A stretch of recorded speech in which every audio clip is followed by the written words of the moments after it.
the broken down, low rent, sleazy, double greasy pirate radio Nut Hut Studios, it's time. It's Friday night. My name's Jimmy. And into the microcosm is on the app.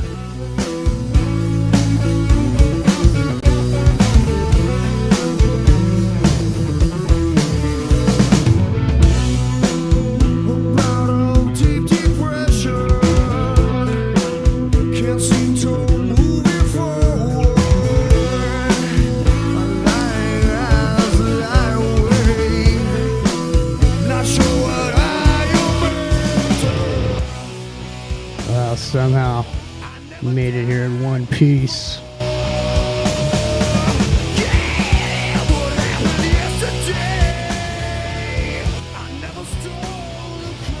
Even though we are keeping our eye out, we heard Kosh Patel, aka Beetlejuice, said that there was a threat on the West Coast.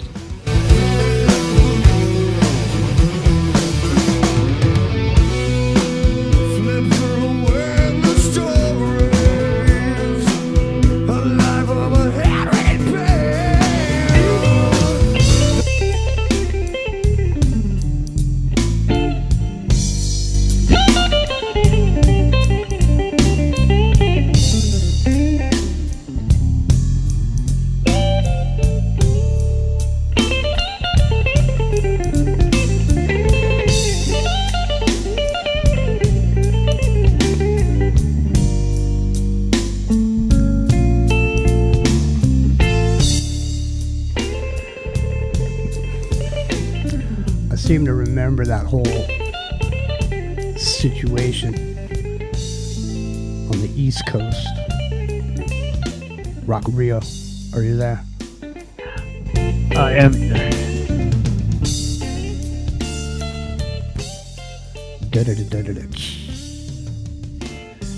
Whatever happened with that whole thing? Remember? There was a whole drone scare. Oh, yeah.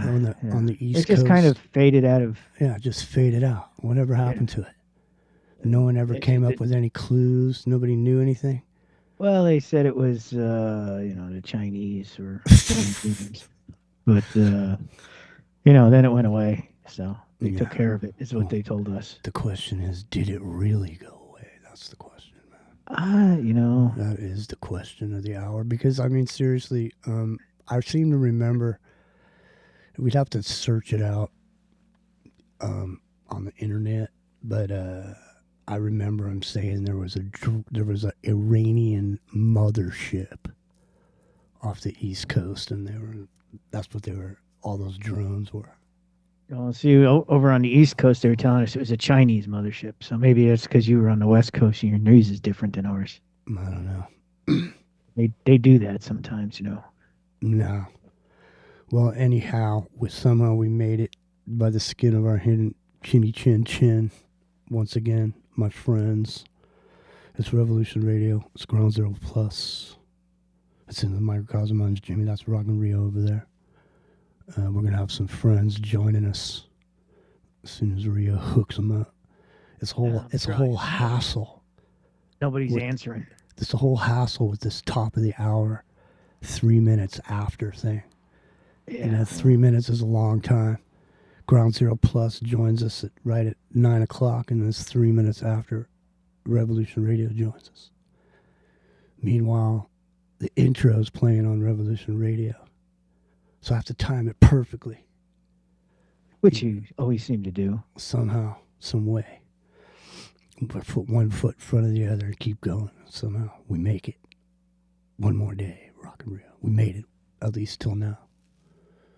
So far, it's midnight over there on the East Coast. What's going on over there? What's the newest scare on the East Coast? I've been seeing a lot of rumors flying around. Oh, really? I haven't really tuned in too much to the news this week. I kind of got sick and tired of listening to the whole war thing, so I've been kind of tuned out the last few days. Yeah, I hear But you.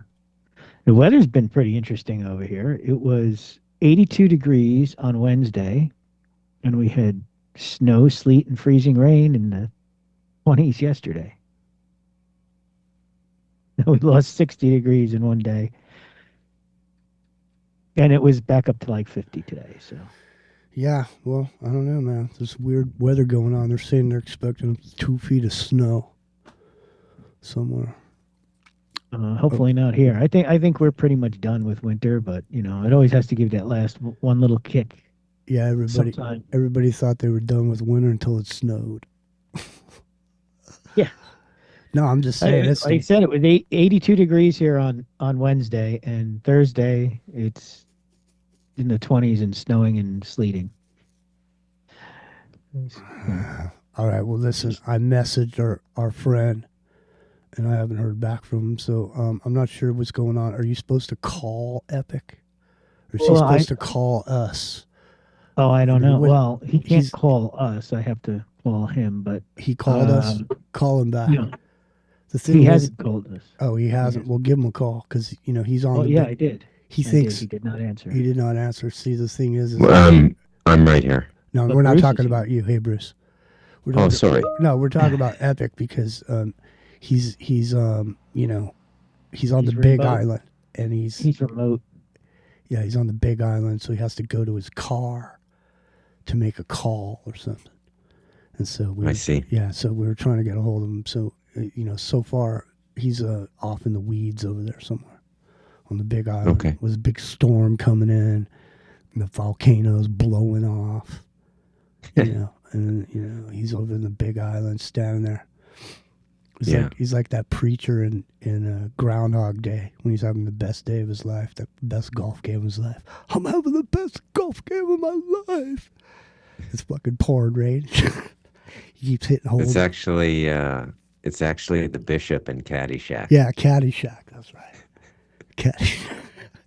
It's the best game of my life. So, Carl, the groundskeeper, just sneaks off when he gets hit by lightning. They don't make them like that anymore, do they? No, Harold Ramis classic right there. No, that was funny, man. Yeah, so I don't know. The world has gone completely off the rails, man. Wouldn't you say? I'd say it's right on the rails if your track is the plan you've been following. Yeah, but I just mean as far as humanity is concerned in general. Oh yeah, literally but the humanity being reduced down to these like fucking statements, Yeah. It's like this bloviation of these attacks, and the way it's worded is just it's fucking like human life has absolutely no meaning whatsoever, Bruce. Yeah. Jimmy, I'd say we're 3 months out from sending rainbow brigades over to Iran to get stylized boots on the ground. Yeah. Well, listen, I don't know how far down this road we want to go. Simply because it is. How far do I want to go? No, but I'm just saying. Conscription. No. Listen. But both gender conscription. Can we go there? No, I'm talking about this. Do you know that the Iranian military has 31 separate command and controls? Yeah. The IRGC is completely separate from any governmental oversight. There may be some cooperation with intelligence, like Iranian intelligence, but they're completely autonomous. And, okay, this is going to blow your mind. They're self-funded. They do not receive state funds. They are literally the equivalent of the Michigan militia, organized to a state that... it's like for real. They have their own boats, their own planes, their own everything. IRGC is a completely separate military unit from the Iranian military proper. Did you know that? Yeah. Yeah. Most people don't, so I was talking for the audience. The other thing is too is just that I don't think I saw this thing today, and I don't know how much, well, let me throw it on the table. So what people are saying is that there's this agreement between the United States and the Gulf states that we're going to protect them, in the case that shit goes on, stuff starts happening. And I think that we haven't protected them so far, and that this whole thing is going to cause a whole different alliance to form. Well, it's funny you bring that up because a lot of the underlying protection, if you want to look at it as commercial contracts guaranteed to protect commerce and trade routes, I think a lot of it actually fell on the English. Like MI6 had a much bigger presence in the Middle East than one might think. Doesn't surprise me, There's been rumors for years that King Charles is actually a Muslim. Well, yeah, and that there was an imam that had said that the Queen of England was related to Allah a while back. I mean, this was years ago. We played that. Yeah. We played it on here. Yeah. Yeah. So, I mean, for me, this is the plan, right? This is the Book of Revelation rolled out as Mel Brooks is the producers. Well, so they I don't know, man. It seems a bit precarious simply because there seems to be some deal about the American dollar, the petroleum dollar, and some guarantee of protection of these countries from this kind of shit, from getting blown up. Yeah, so they're saying, they're saying there's potentially a pivot going on, that Iran is showing this strength that maybe they ought to form their own alliance, their own region over there. So did you know that all embargoes placed by the United States upon Russia for energy sales have been lifted, and Russia has gone from selling a certain amount of oil to certain clients, and they were selling for about $23 a barrel, and they're now selling for about 84. Yeah. Everybody's getting paid, Jimmy. Yeah. And there's a reason China's not really getting involved. They'll throw some satellite photos in for the first month or so, but nobody's going to put boots on the ground there, man. This is some kind of elaborate theater. I'm not even convinced the Iranians are not in on it themselves. Yeah. Well, they're saying that there's leakage. That's where the leakage is, as far as the new financial system is concerned. That Iran was leakage in the system. What does that mean? It means it's not controlled by the rest of the system. It's not on the same. It's not on the same. Yeah. line. Well, again, that's the plan too, right? And both of those parties, Iran and Israel, are more literate about the necessities of fulfillment for the prophetic outcome than most of us. So they're even if you want to look at it at an unconscious level, they're playing their parts. Okay, everybody is just sort of playing their parts. It's very, very interesting. The most interesting thing I've seen in a while. Well, I'm sorry, Jimmy. Go ahead, man. No, I wasn't saying anything. I was listening because Well, it is interesting. we've been, because this is becoming a major, major religious cultural situation here. And there have been some very bold statements made from the White House. And, there was something about one of the generals said before deployment, you're bringing about the return of Christ or something. It made the news. Yeah, there's all this stuff going on with all these type of statements being made, the Hegseth shit about Hegseth is a crusader, man. He's basically a Knights Templar. He got the Knights Templar tattoo on his chest, man. And that's the way the kids do it these days, So I think, there's a lot of theater here, but look, what worries me most is if this is just, I don't know, the quicker solution to what the vax didn't do, because I think they're pretty serious about this depopulation. Well, there's 102 million people out of work in the USA, and supposedly there's 300 million people. Well, you can only assume that a third are of the working age, right? 1/3 is too young and 1/3 is too old. Yeah, so basically everybody's out of work, sounds like. Yeah, I think things are. You should see. I hate to keep doing this, but I mean, it's even worse in Canada, man. You just watch some TikTok coming out of Canada now. It sounds like, fucking hostage situation from the 70s or something, raid on Antibes. Can somebody get us out of here? What's going on? Yeah, some Stockholm syndrome going on. The Canadian psyche has collapsed. People are starting to realize how bad it is. And how bad is it? It's like mac and cheese 3 nights a week. Congratulations, you're a Franciscan. Start fasting. Well, man, I got ahead of the game. I started eating macaroni and cheese a couple years ago, and I know I can Yeah, survive on it. yeah, yeah. Forget about dentistry. You better learn some basic epoxy.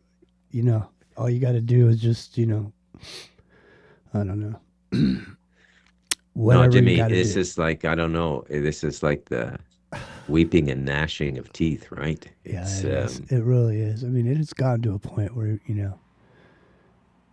it's literally the language coming out of Donald Trump, the shit that he says, he- these he's these he's statements, gone full retard. Never dude. go full retard. He's gone full retard. Yeah, seriously, the shit he's saying is literally like unbelievable. He's talking about shit like he's on the You're Fired, man. The Apprentice. He's got like these one liners and this fucking the way he describes the shit. It's just I it's think it's dawned on him that he's been screwed over, right? That when you look at the world as a business transaction, you're now in the global enforcement business. Did you not know that's the business you were in? yeah, I know. The thing is this, it's a country, it's not a company. You can't run a country like a company. He ain't the He's CEO. trying. Yeah, I know. The thing is, man, is that, you know, people don't respond well to that type of his type of doing business.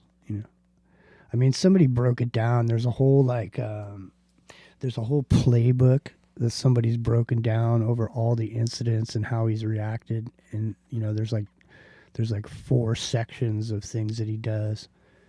He says some shit, some really wild shit, and then he backs off of it, and he comes back again. He's like this whole way that he works a deal. You know. Hey, what have the old presidents said? Have any of them come forward and give dire warnings? Bush, Clinton, Obama?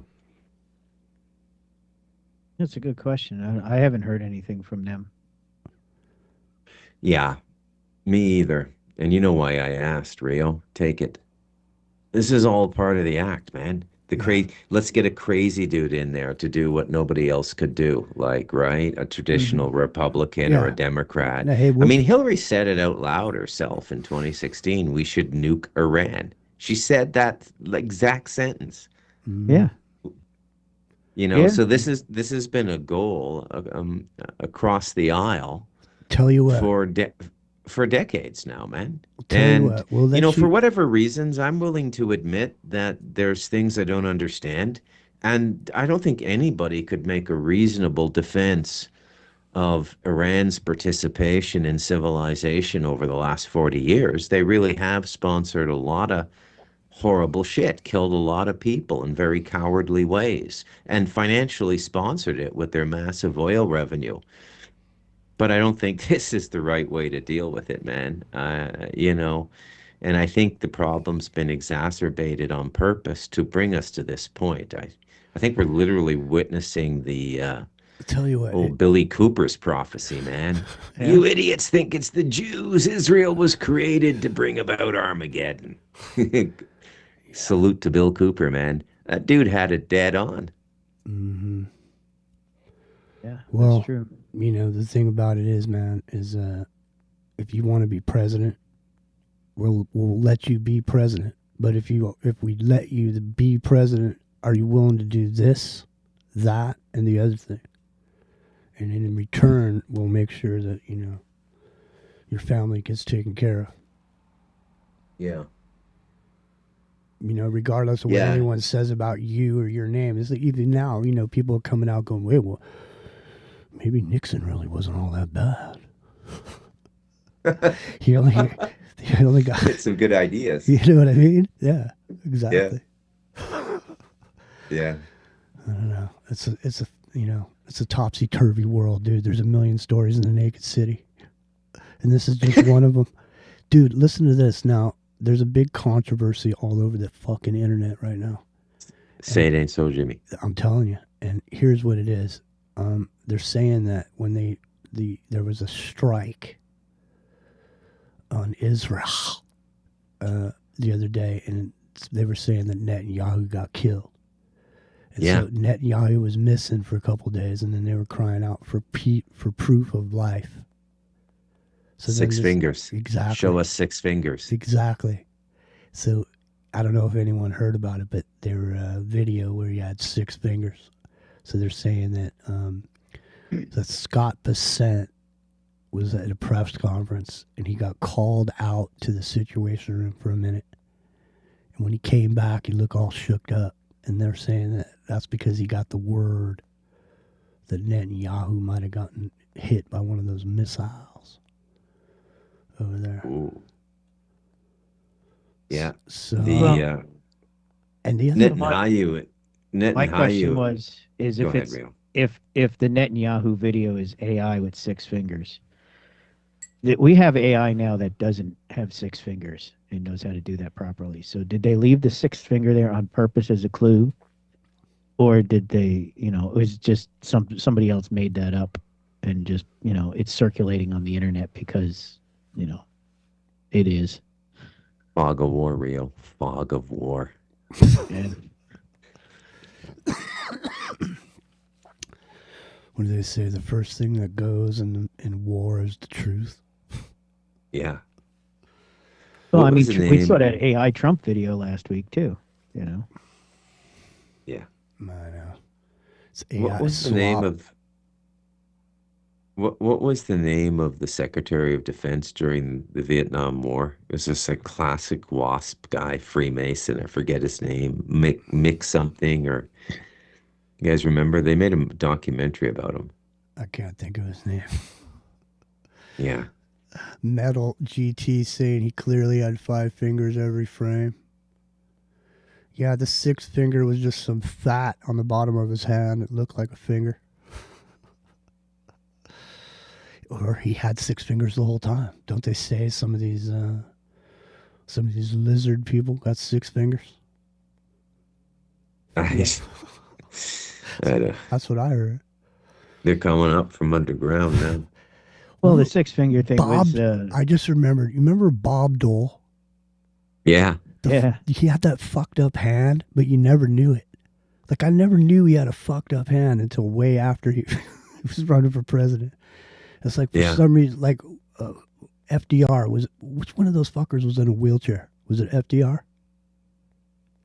It's like you never saw him from the waist. You never saw him. You only saw him from the waist up. It's like you never knew he was in a wheelchair until after he wasn't president anymore. There he goes. Did you ever see Mike McDonald do Bob Dole on Saturday Night Live? Oh, yeah. It's the funniest thing you've ever seen in your life. Bob Dole doesn't. Man, it's all too much. It's a tense moment, Jimmy. It's a tense moment. No fooling around, man. No. I think it's under control, and if it isn't, I think it's just scheduled depopulation. I don't think it's any of this political drama they're putting forward. Right? And you notice that the Chinese tankers are allowed through the Strait of Hormuz, and the U.S. isn't putting an end to that at all. They're just letting the Chinese get their oil. Meanwhile, and this is no joke, right down the street from my house, diesel, $6.95 a fucking gallon. Jeez. Sweet. Regular gas. What's gas? $6 or $5.95. Why is diesel more? There's less refining. Well, it's been that way for a while because of the additive that they have to put in it now. Supposedly, allegedly. Okay. Yeah, it's crazy, man. The clean diesel costs more. The shit has gone up $2 in 2 weeks. $1 a week. No, it's still like $3 a gallon here. It's gone up a little bit, but there used to be this dude, and I can't think of his name now, but he used to draw these satirical, hard-hitting comics of goings on. You know, this was before AI. He used to, graphic artist. And there was this one he did when Obama was president, and it was a gas station, and on the price of gasoline, it was $10 a gallon, and there was cars in this gas station. They're all lined up, and there was dudes with baseball bats and people just fucking scrapping and fighting, and shit going on. That's what it seems like, What about what if it becomes scarce? Scarcity is the bane of civilization, Bruce. Yeah, and it's coming. We're crossing all the David Dubine data now too. People are starting to cite him more and more. People can't help but notice that food prices are going through the roof, man. Right? And it's going to get worse. They're saying 2026 is going to be a famine year.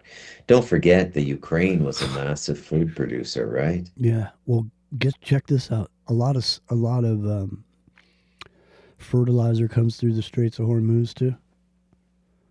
Yeah, it's petroleum based. Mm-hmm. Well, there was somebody that I guess they took pictures of they were shopping at Costco last year. And they took pictures of the price tags, and they went shopping this year, and they were showing the difference between a bag of flour that was $6 is $12 now.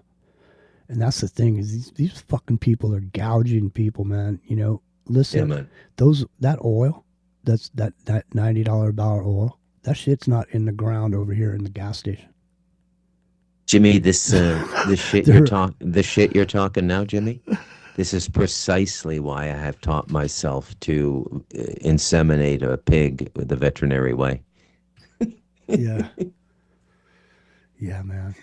Do you know, so I'm getting into animal husbandry now, right? You don't let the animals buck. You go get a vial of the seed from the vet. I'm not joking. That's how it's done. Yeah. You gotta get in there with the rubber gloves and the whole thing, man. It's artificial insemination. For those of you complaining about food prices, I'm just letting you know if you want what animal husbandry is really like. No, yeah, it's harsh. That's what I mean. People have no idea because we become domesticated in a way, Yeah. Expect that shit to be down at the store. Yeah. Just show up there and there it is in packages. I don't know. Yeah. I mean, So we can always hope for a miracle, and it can happen anytime. I mean, things could change immediately. Things can turn around 180 degrees. At any given moment. Yeah, Something. Yeah, 100%. We could be taken to the edge and brought back just so we're grateful for what we have. Mm-hmm. I think they've pulled that one a few times already. You don't think it'll work anymore? I think it'll continue to work. No, it's yeah. I mean, we went through that hole in 2020, right? I mean, just think about how desperate everybody was for a roll of toilet paper. Yeah. Yeah. Well, we couldn't be here without going through that then, now, because the population is different than it was then. I don't know. It's population, I think, is when they're struggling. There's a lot more docile. They don't want to, get out there and say anything. I mean, at this point, what are you going to do? How ridiculous is it to think you can go out there and shake some sign or whatever about the war? Like a steam valve or whatever. But realistically, it's not really going to have any effect on anything. I think the hippies think they stopped the war in Vietnam by protesting. That's how it all got started back then. the idea that you could go out there and protest and, you affect change or whatever. Remember that battle in Seattle? Remember all that shit? They used to have those New World Order meetings and people would show up, sit outside.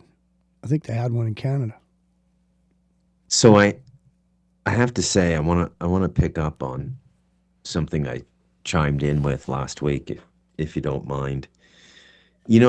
Part of me was wondering what this war would look like. I mean, Venezuela was an arrest, albeit the sheriffs or the marshals were Delta Force equipped with the most intense equipment and intelligence that was flawless.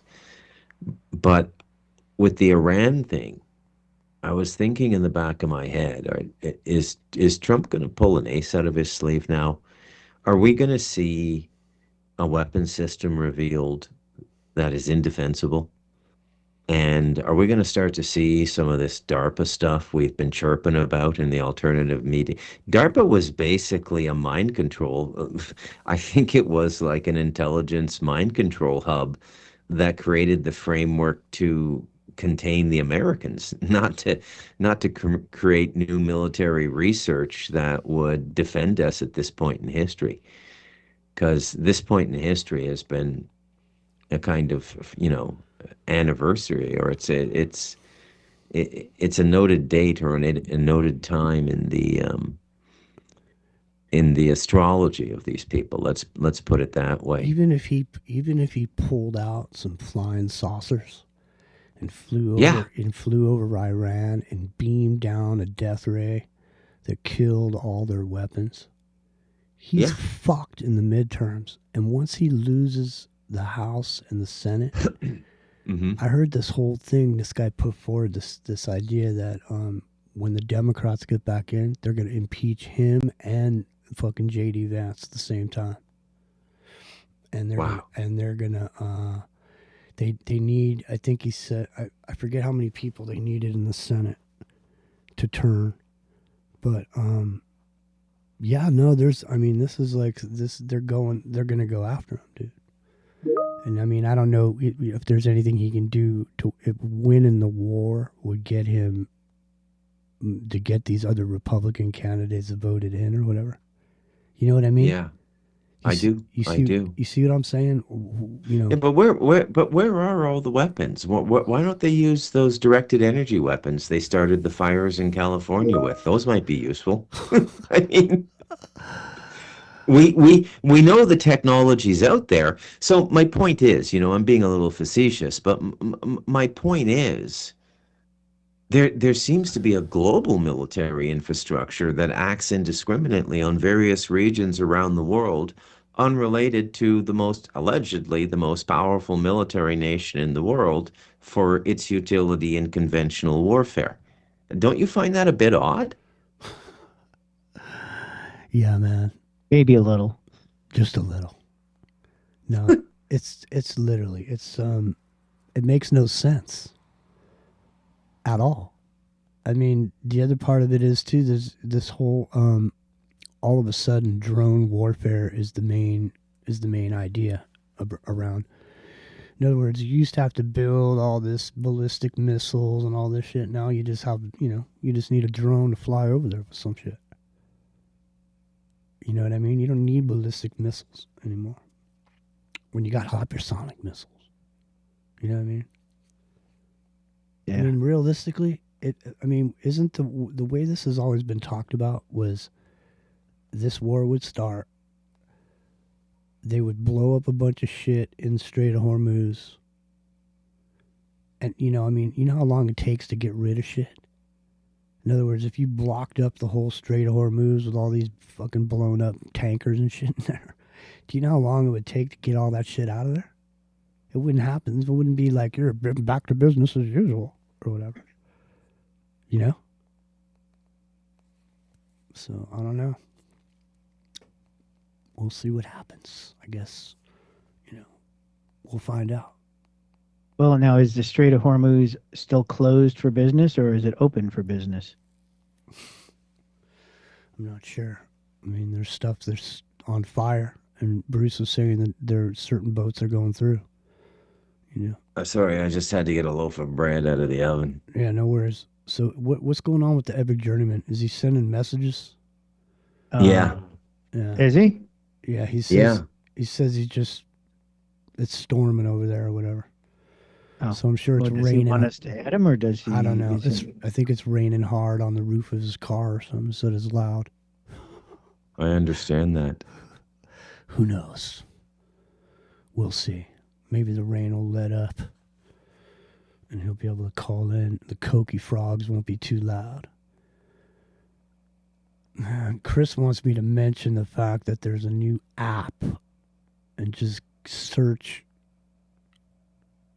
On-Air Disclosure Talk Radio on Apple or Android store and check it out. I think that's what it says. I don't have my reading from 20 feet away glasses on. I'm pretty sure that's what it says, though. On-Air Disclosure Talk Radio. Check it out. All right. Well, it's Ground Zero Plus Revolution Radio. And speaking of Revolution Radio, don't forget, fully listener supported. Come on down, become supporters. RevolutionRadio.net. Go over there. Freedom Slips. I don't even know what. Is it .radio? Freedomslips.org. .org. All right, yeah. Or you can go to revolution.radio. Yeah. So are you over in the chat room over there? Yeah. Are you over in the chat room on Ground Zero Plus? Yep. You want to shout those people out over there, man? Because they're over there grinding it out. You know, became members, and now they're in the chat room. And we forget about them because I got too much to do over here. I can't scan all the chats. Let's see who's in the Rev Radio. We got Blasphemous Buddha. ABB. Yeah, no. To answer your question, I don't think we have phones. The hijacker was in there earlier. Yeah, Sharmuda, Mitzi, Harmony, and Sergeant Miller is lurking about. I wonder if he's on the road tonight. Let's see who else. Over in Ground Zero, we of course have Ground Zero, Polynation, Rich Rounds, hey Rich, PST Radio, Mitch Durbin, Steve, Southern California. Hey, what's going on, you guys? Sunspots, Zox, Bekalsk, Elizabeth, and a few other random names. The Null, the Beekeeper, the Chad, Nancy Jean, Clayton, and John F. And there I they saw go. Sonny was in there a little while ago. And hey, Sonny. A couple other people. There's a bunch of people over here on YouTube, too. So Sarah was around. Barban was in there. I think some of them may have migrated over into the YouTube channel. What's up, T-Man? Good, I haven't seen you in a while. I thought I saw S90 over here. What's up, Mike? Good to see you. Woohoo! Amber 2's over there. Daniel's over there. Let me see. I gotta scroll back. Something's going on with this page. There we go. Oh, it's a little bit more. There we go. So, all right. So, anyways, did you add the, is the Epic Journeyman coming on or no? I don't know. Hey, Mike, what's going on? All right. Well, anyways, Ground Zero Plus Revolution Radio and the Microcosm Friday Night. Bruce McDonald's here. You can find his books on Amazon. Bruce MacDonald. And Rock and Real here. We're just kind of talking about what's some of the stuff that's going on. And so I don't know. Stock market doesn't seem to be crashing too bad, eh? I mean, what is it? 46,000 or something? Oh, I don't know. I haven't really paid much attention to. No. I'm not into stocks anymore, so. No. But what's going on? seems to me, Jimmy, like it's a war of attrition. They're taking ground centimeters at a time, right? In pounds of chicken, and you know, gasoline and things like this. But it's got to hit a point where it's going to become much more difficult for people to live. I mean, I know this is the doom and gloom thing, and people have been saying this for years, but I mean, I don't see how they can kick the can down the road anymore. I mean, you know, and I think in some way Trump wants a massive devaluation of the US dollar. I don't know what that does to the debt situation for the US. I don't know. But it's just strange everything that's going on. And I honestly, I have to say, I'm very jocular, always joking, but man, I don't know if I'd be able to live with just the stress of being in like Toronto now. If I stayed, like with everything that's going on and keeping a roof over your head and the government coming after you in every way they possibly can. Have you guys been following this Cowichan Native tribe story in Richmond, British Columbia, which is pretty close to Vancouver? Like, this is a major metropolitan area. And the Supreme Court of British Columbia has given title to the land to a native band that went to court. And there's like hundreds of homes. They can't get their mortgages refinanced. Nobody knows how this banking and title system sits atop the decision the court made. It's like this pure chaos everywhere you look. You got to ask yourself, are the systems just going crazy? Are the people going crazy? Can people no longer think? Yeah, it's like, what do they expect to be the result of telling people after 200 years of collecting property taxes, oh, we were wrong, you don't really own your land? Who do you sue to get those taxes back? The municipality just declares bankruptcy or cedes existence if it sits on the native land. As a legal entity, it doesn't even exist anymore. You can't sue them because the natives have taken over everything. You get it? It's mind-boggling. And why now? Why 2026? Why didn't all this stuff get settled in the big native treaties that Trudeau did in the early 80s and everything, right? This all should have been settled. The Mango Messiah. Good one, S90. Hey, S90, you want to join us? He's talking about Trump. The Mango Messiah and the Golden New World Order. Mango Messiah. That's funny, man. Come on here, S90, join us. The Golden Calf. Yeah, Alice Bailey. Mm-hmm. Well, listen, I don't know. It's got to go some way. It can't just continue on and on, can it? I mean, it is just like this constant draining. There's like a parasite on our neck. Just fucking sucking our energy out every day.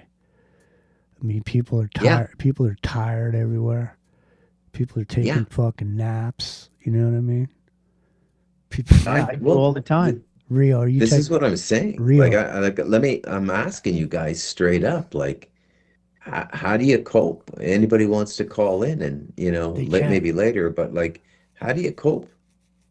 Or am I just being manipulated by social media? Is it really not as bad as I'm perceiving? No, it's like a constant drain, man. Because you got to go over there. You got to donate. You got to stick out your arm for 40 hours, dude. You know? Yeah.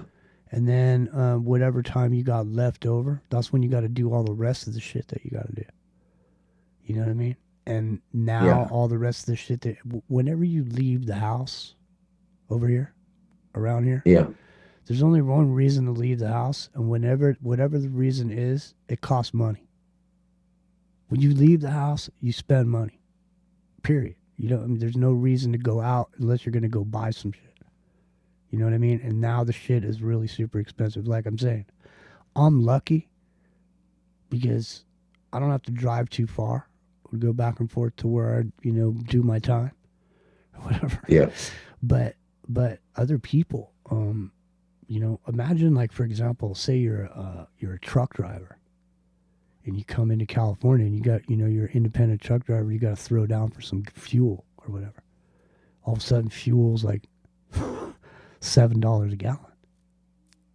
Well, that all gets passed on to us in the food and in everything, and the energy is the big part of it, And I don't see the payoff here. I mean, I don't, if you even want to look at it through Trump's cynical business model, like the oil in Venezuela, like what's the payoff here? Like, I don't get it. I'm going to make a prediction here on Into the Microcosm tonight, Jimmy, and this is kind of weird, but I've been kind of right about this stuff for the last 5 years. I think there's an Israeli coup in the works where the Brooklyn crowd and the Washington crowd want to take Israel over at a political and social and ownership level. I'm not even joking. I think they secretly hate Bibi, and I'm talking about even like the American Chabad class, right? Because remember, everybody fights. We always perceive our enemy, but then we forget that people fight even within similar groups, right? And I got this sneaky feeling, this really weird feeling that the way this whole thing gets settled is not that the United States evacuates the Middle East, but their main position of occupation will become Israel and specifically Gaza.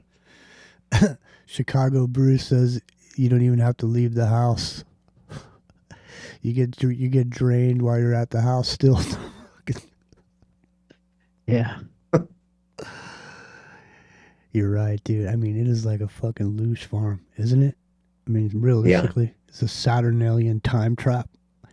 Yes. We're just fucking in it, and that's it. And Yeah, we're smack dab in the middle of Louisiana in True Detective season 1. It's not good, Jimmy. It's not good. Man, right? And the thing that amazes me, this just caught my attention. You just finished disclosing what is clearly some sort of, I don't even know what to call it, but very negative subculture in America. Okay, I'm going to avoid religious terminology, but a very negative, almost parasitic or cannibalistic subculture in America, sexually cannibalistic on the human race and literally cannibalistic. And a lot of people, attribute this to a certain mindset. And lo and behold, we go into a war. And the first thing we do is bomb a girls' school and then double tap it when the parents go in to rescue their kids. And then we light a refinery on fire just outside of Tehran, putting in serious jeopardy the health and well-being and of 9 million civilians. We light their sewers on fire because the black rain. Yeah, I haven't heard that since that Ridley Scott film with Michael Douglas. But the black rain was falling. Apparently, it's acidic to human skin. They're breathing in this black smoke, and then they got black smoke coming up from the sewers. And this is a city of 9 million people. And it was a modern city. Like you'd see everything you see in LA there. Uh-huh. You'd see Starbucks, you'd see the Gap, you'd see all the big brand names, everything. Yeah. It's not what people think it is. But everybody's So got my point is the Trump administration just exposes a satanic cabal in the United States and says it's all cleaned up now and begin what is clearly satanic warfare. Like it doesn't make any sense. And as I look at it, I get the sense that a mark is being painted on us in a celestial sense.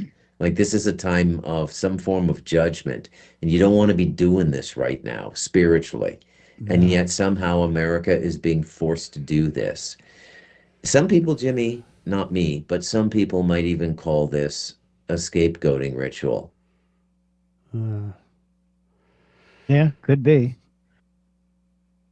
Well, Boots on the ground, Jimmy. Rainbow Brigade. Lesbian platoons, Jimmy. We're going to take them. Those Iranians will break. We're going to Abu Ghraib them real good. well, Epic's probably grinding his teeth in his car listening to this. if you could hear it through the croaky frogs and the rain pounding down on the top of his car. Yeah. We're getting close to the top of the hour. So we're going to take a break pretty quick here. Just want to remind everybody, Revolution Radio is fully listener supported. Come on down, become supporters. Studio A, Studio B, 48 hours a day, 7 days a week. There's something for everybody. And been listener supported for 15 years. And Ground Zero Plus, don't forget the new app. They're raving about the app and how good it works. No bugs over in the chat room. So let me scroll back over to Chris's message here so I don't screw up the name of this thing. Let me see here. It's called the Search On Air Disclosure Talk Radio on Apple or the Android store. And, sending out the best wishes to Clyde Lewis and the team over there, Ground Zero. And hope Clyde gets rolling back to normal soon. He's been around the alternative media for, a long time. He's an institution practically, and so it'll be good to see him coming back.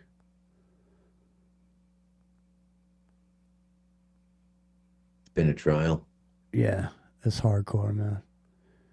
I think people don't realize, this when you're doing shows like this, and you're doing them 5 nights a week, it takes quite a bit of chunk of your life out, So he's put a lot of his time and energy into this, and it's good to see that people were over there taking care of him on his GoFundMe, which I think is still active. Do we have to reconnect? Yes. I think so, yeah. All right. Mom's Jimmy. It's Friday night.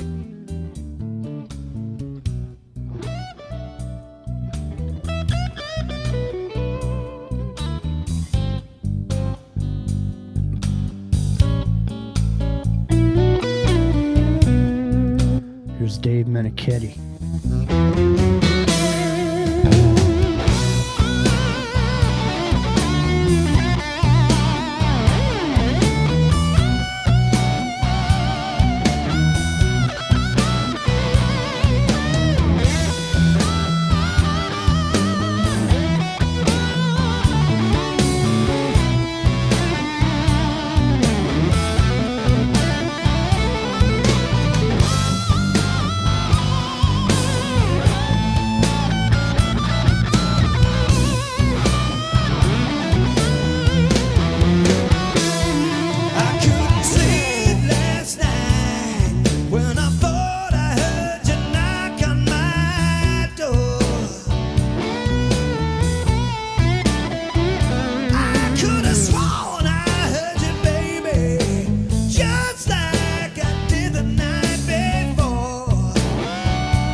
right back.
storm.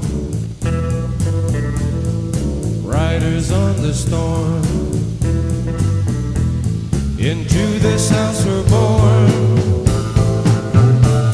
Into this world we're thrown. Like a dog without a bone and hacked around on loan. Riders on the storm. There's a killer on the road. His brain is squirming like a toad. Take a long holiday. Let your children play. If you give this man a ride, sweet family will die. Street gang, both of our fighting. Standing by, over. Street gang, both of our fighting. Standing by, over. Right now, it's 12 o'clock, Americans, another day closer to victory. And for all of you out there on or behind the lines, clocks run out, time's up. Wind is blowing cold and dark. On the road and no way out. A broken house, a smoking gun. On the run. On the run.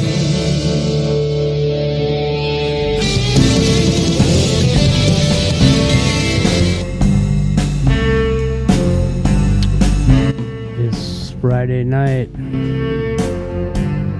hour number 2. It's into the microcosm. Let's take a trip together, headlong into the irresistible orbit.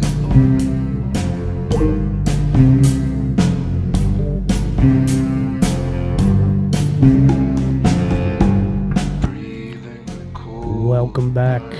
space Rock and Rio, are you there? with I am here. glistening edges. Are you trying to add Bruce? Yes. Okay, yeah, he was trying to call. Yeah. All right.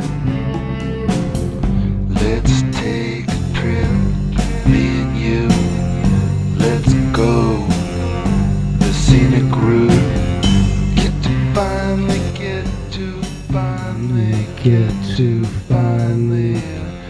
get to know each other. All right. Now, I saw Sergeant Miller. I think he wanted to jump in.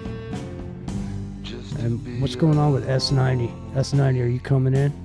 Yeah, S90 says you can't tonight. He ain't coming in. Yeah.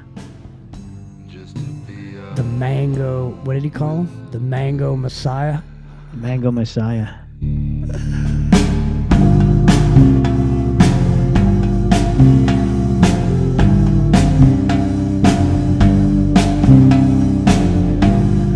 There goes morphine. Off the cure for pain, OP. Someday there'll be a cure for pain.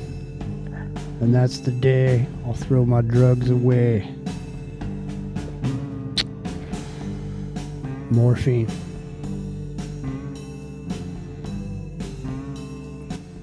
You want to stay away from the morphine when you're in the hospital.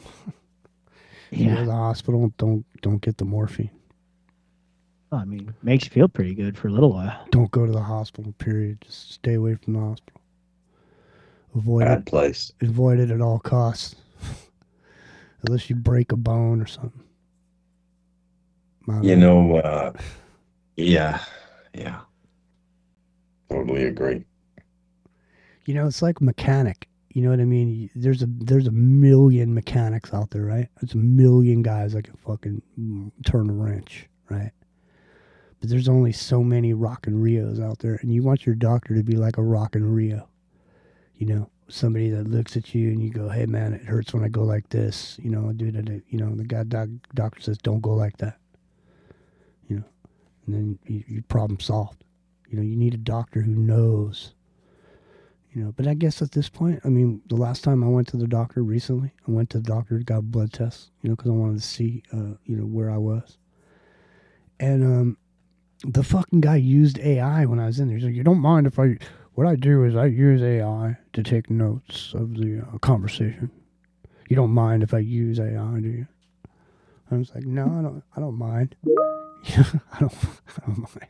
You should have said, which AI is it? Yeah, and then he gave me this. This is the thing. It costs. Check this out. It costs $333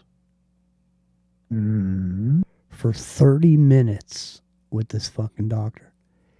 So he 33 and 33. Yeah, and so he didn't even so much as put a stethoscope to my chest. He sat there and drew on a legal pad. He drew this picture and explained his philosophy on medicine. And then looked at his watch and said, "Well, I've been double booked. I got to get going." And then they sent me a bill for $333. Luckily for me, I had the AI because when I got my blood test back, I put the results into AI and I had it explain it to me. It was in that moment that I realized how much further down the road are we going to be where you won't even actually need doctors anymore at all. It's like the AI will just know. You know, you go do some tests, feed it into the AI, and it spews it right back at you. Yeah. We've been joined by Sergeant Miller. What's happening, Sergeant Miller? You mean? All right, gentlemen, how y'all doing? We're doing good. We're here with Bruce and Rockin' Rio. So yeah. So what are you thinking now? You heard what we were saying. You wanted to chime in on something. What do you think? Oh, just hanging out. Just yeah. you know, just some. You know how the conversation goes. Yeah. Well, we were talking about the materialization of the bars of the prison of the Saturnalian time trap that we're in, and we're just being milked constantly by loot. I mean, does that movie, The Matrix, become more and more relevant as the years go by? I mean, are we not just batteries, Bruce? Just yeah. It's in some ways, yeah. I guess, yeah. We are sweat equity machines, right? Yeah. Did you hear those voices just now? Yes, I did. Okay. What was that? No, that was in my truck. Oh, okay. Because we were hearing voices. We were hearing voices last week. Do the voices in my head bother you? Yeah, they do. All right, listen. I'm going to step off and get some coffee. I'll be right back. Right on. How's Louisiana, Sergeant?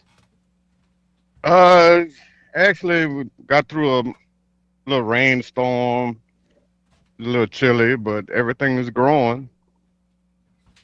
So that's a plus. You know, my peach tree green leaves coming out, the apple tree, green leaves coming out. So Yeah, I look at those. I look at those things. I'm seeing the first signs of the daffodils poking through and the crocuses. Yeah, so that means spring is officially getting here. Nice. Yeah, What's your but fear? other than that is it's a shit show, you know. Yeah, what's your feeling on the present situation? How do you feel about taking on Xerxes and his zombie hordes in Persia? Well, I mean, you said it earlier about Hegseth with the Templar tattoo.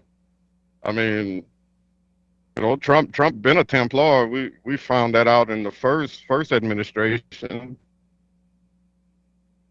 So, I always compare the movie Kingdom of Heaven, director's cut. People should go watch that when the uh, Saladin and the Leper King. There's Yeah, no more honor in war or battle. Back in those times, the kings couldn't kill another king. Those rules of engagement. Now, yeah, shit just out the window. yeah. I've mused on this quite a bit myself. The state of war, civilian targeting, deliberate civilian targeting. I think by both sides, but I think it really began with our side, and you know, and then some of the targets they're taking out, like refineries and creating health hazards for large metropolises, and it doesn't seem like any warfare I've ever seen before. It seems like decimation, right? There's something almost demonic about this level of warfare, and there are no rules for this. I mean, just by what you can see them doing now, and quite frankly, what Israel's been doing to Gaza for, well, since October 7th, 2022. So what is that? 4 years now, and they're bombing they're bombing the shit out of it now too. When nobody's looking, they're finishing that up real good. And I just think it's a new precedent. And then when you listen to the rabbis more and more, they're kind of telling you, like, they're not hiding anything. Like, this is the first Israeli nation we've seen, so they're fighting under biblical law. And when they have rabbinical decree to define someone as an enemy, I mean, they're trying to kill everybody, the women, the children, the infants, everybody. I know that's hard for people to hear, but they would just as well tell Hmm. you, if you put a microphone up to them, they'd tell you the same thing. Any 22-year-old in the IDF. And it's ugly, man. I mean, and generally this level of ugliness we haven't seen stuff like this since some of the more raucous tribal warfare we've seen in the world. But that's done with more primitive weapons like machetes and stuff like that, like Rwanda. But and that's pretty ugly to hear about too. But this is like some next level stuff. It's just, anyways, that's how I feel about it. From a policy perspective, I mean, if you want to get granular about it, there's no doubt that, you know, Iran has been doing the F around find out thing now for 40 years. There's no doubt that they had a comeuppance. They're responsible for countless deaths. There's no doubt about it. So at a policy level, I'm not completely against what's going on, but But I mean, realistically speaking, though, I mean, if you're like throwing up a scale, and you're saying, well, there's been so many deaths.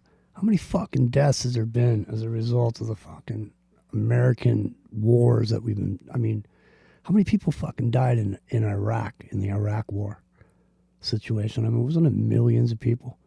yeah, I mean, millions, yeah. let's say they took out people 5 at a time, 10 at a time, 20 at a time. How many people would you think Iran has killed total with terrorism? Nowhere near, Jimmy. I mean, would they even get to a Hmm. million? Would they even get to 1 million?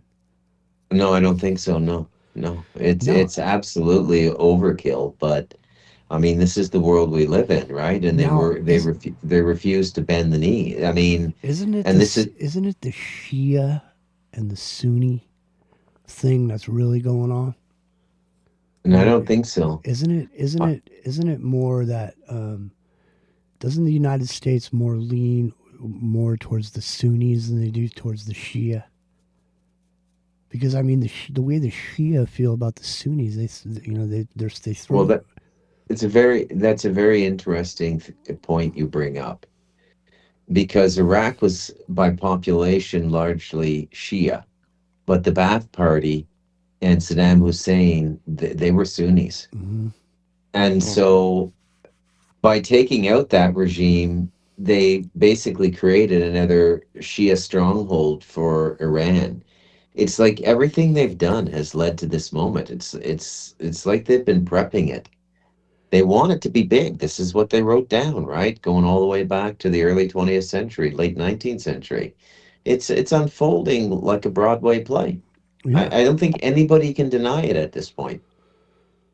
No, I mean, and astrologically accurate too, right? They got to. So in 2027, it'll be 333 years since the formation of the Bank of England, and that's literally the beginning of the stopwatch on this Mission Impossible: Restore Jerusalem, restore rabbinical Jerusalem, or restore Torah Jerusalem, because as people who study these things know, there hasn't been any real Judaism for 2,000 years, because the actual religion pivots off of animal sacrifices, specifically within that temple. So it's a very curious thing we're witnessing in history now. Very curious thing. Hey, I want to say what's up to TalkStream Live. We're number 4 over there. We're on there with all the big boys on the first page. Howdy, everybody. What's happening? Good to have you. Holding our own. Yeah.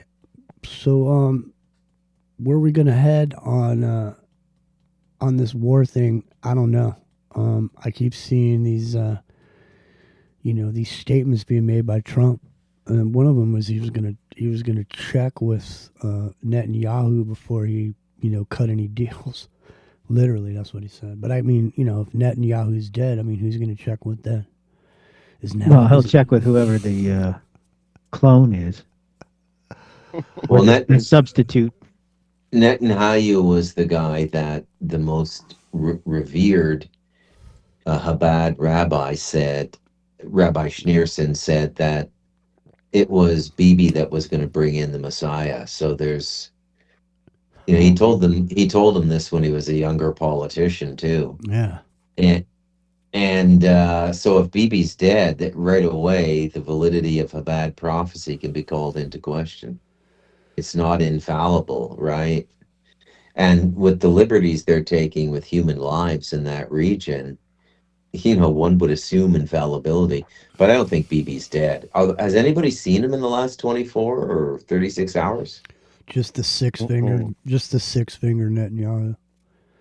That's the only one so far. Maybe he's always had 6 fingers and we just never noticed. No, that's what I was saying. That's what I was saying, man. These flesh-eating lizards supposedly got 6 fingers. Well, I think the 6 fingers, 6 toes thing is actually supposed to be a sign that you're part of the Nephilim, right? Right. Exactamundo. Well, I don't know. When David Icke used to talk about lizards, Alex Jones would have him on, but tell him don't talk about the lizards, man. But it turns out maybe he was right. Oh boy. I don't know. Who the hell knows?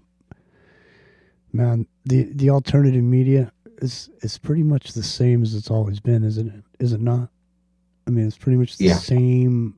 It's much more infiltrated now. It's been taken over now. There's production level podcasts now. I mean, they're putting $250,000 into studios and equipment. Somebody's fronting that. These guys have agents now, right? William Morris in Beverly Hills. I know. They represent, but they just had a best podcast at the I don't know, the Emmys or something. Get the fuck out of here. Yeah, they gave it to some ex-SNL cast member. I forget her name. It's just like ridiculous. They're all podcasts, man. I'm getting into it. Yeah. Man, you should get into it, man. See, look, Jim Brewer, everybody's got a fucking podcast. at this point. Isn't that, and that might have been potentially the reason why you would have a podcast, is you were outside the system and there's potentiality that you could get noticed. You know? Yeah. And then all of a sudden, all these big stars start popping in. Yeah. It's back to the way it was originally. That's what I mean. That's what seems so odd about this whole scenario. Is the more and more that you learn, it gets to a point where there's nothing you can do about it, and you're back to where you were in the beginning.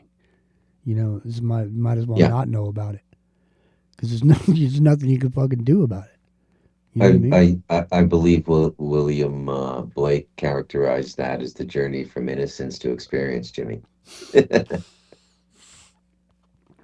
And you have to go through it. But if you can capture your innocence back after all the experience, I think that's the trick, right? But yeah, this is everything that's going on, man. Just think about it. Just take 2 steps back and look at it. It has been non-stop rape of the human heart and the human conscience. And it's been going on for a couple decades now. It's reaching a pitch point now. I mean, the world's going full Jimmy Savile now. Yeah. I don't know. It's all too much, man. That's what I know. You know. Yeah.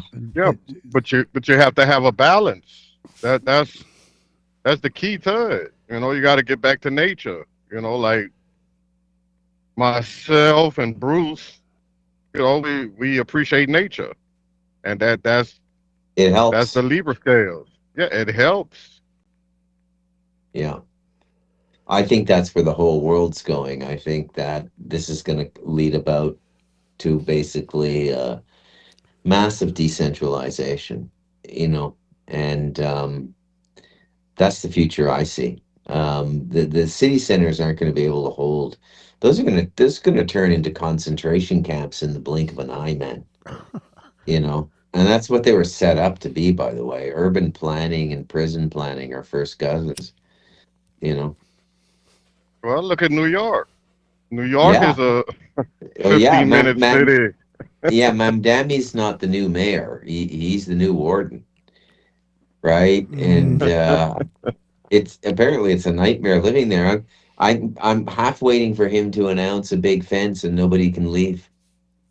Escape from New York. New York City has been turned into a maximum security prison. So I got friends. I got friends in New York and New Jersey, and let me tell you, they like shit done changed in the 3-4 months Mamdani been there. He's like, man, shit going up, and I'm like, I'm not saying things have gone bad, but if the president's plane were to go down in New York, they'd have to send Snake Plissken in. Exactly. All right. Exactamundo. Thought he was dead. Yeah. It's 84. Gotta send in the snake. Yeah. Well. Oh wait, the snake is already in the White House, isn't he? The thing is, man, is what do you need all those high rises for? There ain't fucking people in buildings on phones making calls, sitting at computers. Yeah, not giant buildings filled with them. Hey, Sergeant Miller. Mm-hmm. When do you think they're gonna? When do you think they're gonna unload that DARPA technology on Iran? The Arcturian lasers and Palladian gravity bombs and shape-shifting super soldiers. When do you think that's all coming? Because if this is really about just conventional missiles, I'm a little worried. Well, that's why I really think like the exercises, military drills, military games. I think this is one of them. You know, really looking at it. It's just the military parts of the military is not gonna suffer like the innocent people on the ground that's just caught up in this shit. That's how I look at it. It's a big exercise. You know, both of them participating, Trump projecting strength and ignorance, and Iran. I mean, they have they've been having contingency plans in order, where if you knock one head off, the other five still operating. Hydra, hail Hydra. Do you think that this is just a practice for the big one that's coming? What do you mean?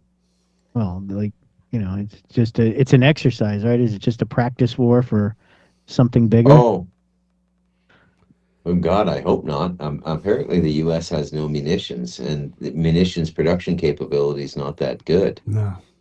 In terms of velocity, right? Apparently, China can produce missiles at like something 10-1 or something like that. They're right? also having major failures with a lot of their systems too. The Chinese systems. Oh, really? From what I understand. Yeah. Well, that's good news. I'm not there, but it's just like anything else.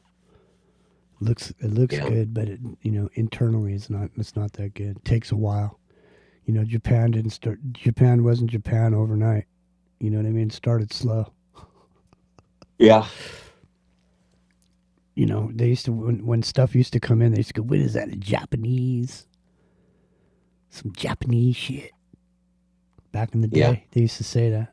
Need to be made in America. What is that, some Japanese shit? Now it's like everybody I see has got a white Toyota 4x4. They're the biggest. I mean, between that and a Tesla, that's what you see in California. Toyotas. Huh. Like a Toyota RAV? No. They're the pickup trucks. Toyota Tundra. So on and so forth. I don't know. Reliable. Yeah. Buy it once. Never buy another one. You could have it the rest of your life. Rio, back me up on that. Toyota, right? What do you got, a Toyota? Well, I have a Mazda. Mazda, see. Yeah. Rio's not getting stuck with no American piece of shit, are you?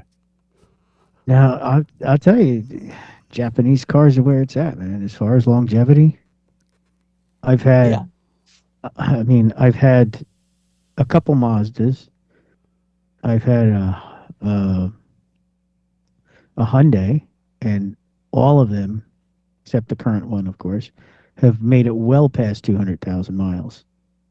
I mean, my two RX-7s, one was 280,000, and the other one was 260,000. The Hyundai made it to 285,000 before it blew up. So, know. And I'm currently at 65,000 on the one I've got. So, and it's still just like new. Do you always drive cars till they just die? Yeah, why not? I mean, you spend good money on it, you might as well. I mean, I rack up a lot of miles, but I mean, the Hyundai lasted me 10 years, but it was, that it had a lifter tap going for like the last 40,000 miles of its life. So the fact it made it to 280 something, it was, I was hoping for 300 out of it, but didn't quite get. It got close, but not quite. Matt said Hyundai's Korean. Yes, they are. Hyundai and Kia are Korean. Yeah. But they're not Chinese cars. No. And honestly, they're not American cars. Man, American cars are not so good right now. Toyotas are good. Hondas are good. I mean, if you take care of a Toyota, Honda, or a Mazda, you can easily get 300,000 miles out of them. Oh yeah, easily. Wow. Easily, man. And that's driving through winters too. Yeah. Yeah, you could probably get 500,000 miles down here in Central America. This has been the Night Owl Garage with Rock and Rio. Yeah. All right, well, listen. We got to get these phones together, man. We keep saying it every week. Now it's becoming a thing at this point. Yeah. 718-618-9905 is the number not to call. Oh, Hey, you said that last week. I got probably 100 messages asking me what was that number again. oh I yeah. heard Jimmy give out the number. What was the number? I know. Gave out that number for so many years. Yeah. Well, Microsoft wouldn't let me keep it, so. Man, dirty bastards. It's always something. Well, listen. Time is of the essence, you know. One day at a time.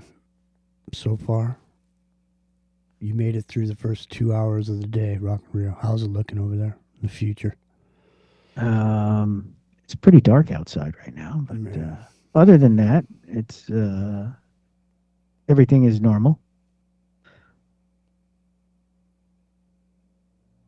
I've literally totally stayed away from the news this week. It's grim, Jimmy. It's grim. I know. It's just like why I don't want to stick my face in a fucking meat grinder, you know, time after time. Yeah. You know, I keep looking out the window, you know, hopeful it's a sunny, happy day. The birds are singing. I stick my head out the window. The fucking here comes the chainsaw, you know. Well, you know, you have chainsaws, but we had Chinooks fly over the other day, so I don't know what that was all about. Sleeper cells, man. Well, you know, they shake the whole house, man. They shake the whole neighborhood, like because there's an airport close by here, so when they come here on rare occasions, it's. Imagine if there was 30 dudes jumping out of that thing with fucking M16s going. Well, I'm literally less than. I would say I'd say I'm probably about 1/10 of a mile from the runway, you know, at the airport. So when those things come in, it's loud. It's really loud. You know, I mean, we only have little planes that come in and out of here, but every once in a while, a military stops by and makes a lot of noise. Wow. Yeah. Yeah, that's the worst time to have a hangover. Well, you know, when they first start, you're not sure if it's an earthquake or it's the helicopters or you know, like what's going on because everything just starts rattling. Like all the glasses in the cabinet, you know, start pinking and things start falling off shelves. Jeez. Yeah. It's hardcore up in the region. So are you driving into New York every day, Rio? Oh no, I live in New York, but not in the city. I live like an hour northwest of the city, and I drive down into northern New Jersey, north central New Jersey. Yeah. It's a 50-mile one-way commute. Exxon is moving out of New Jersey after 120 years. Yeah. Can you blame them? Why? My whole family worked at that plant, that Exxon refinery. Like, you know, my relatives, uncles and shit. They all work there.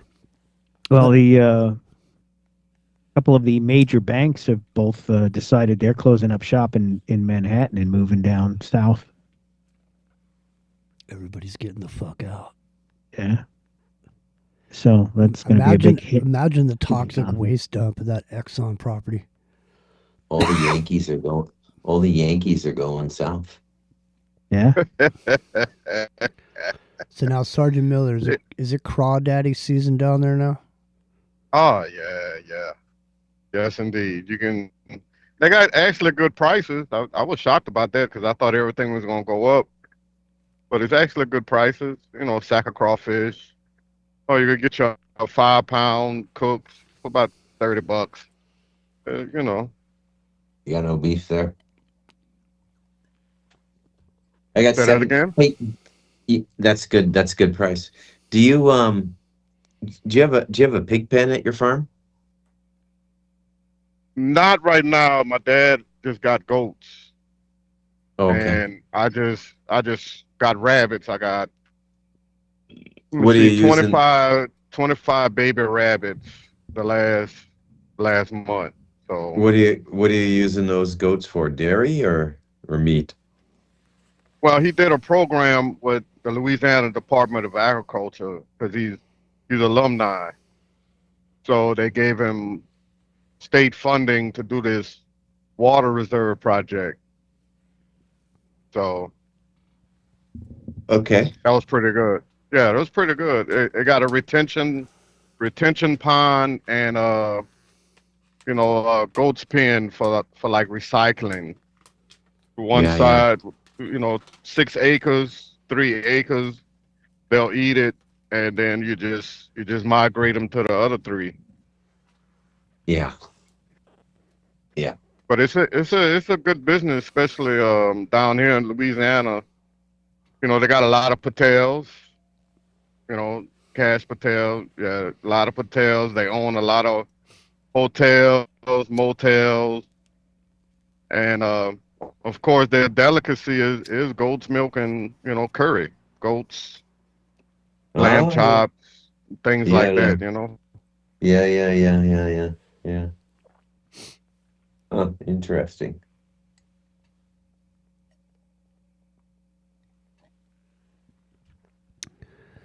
It's Revolution Radio. It's Ground Zero Plus. My name's Jimmy. It's into the Microcosmos Friday night.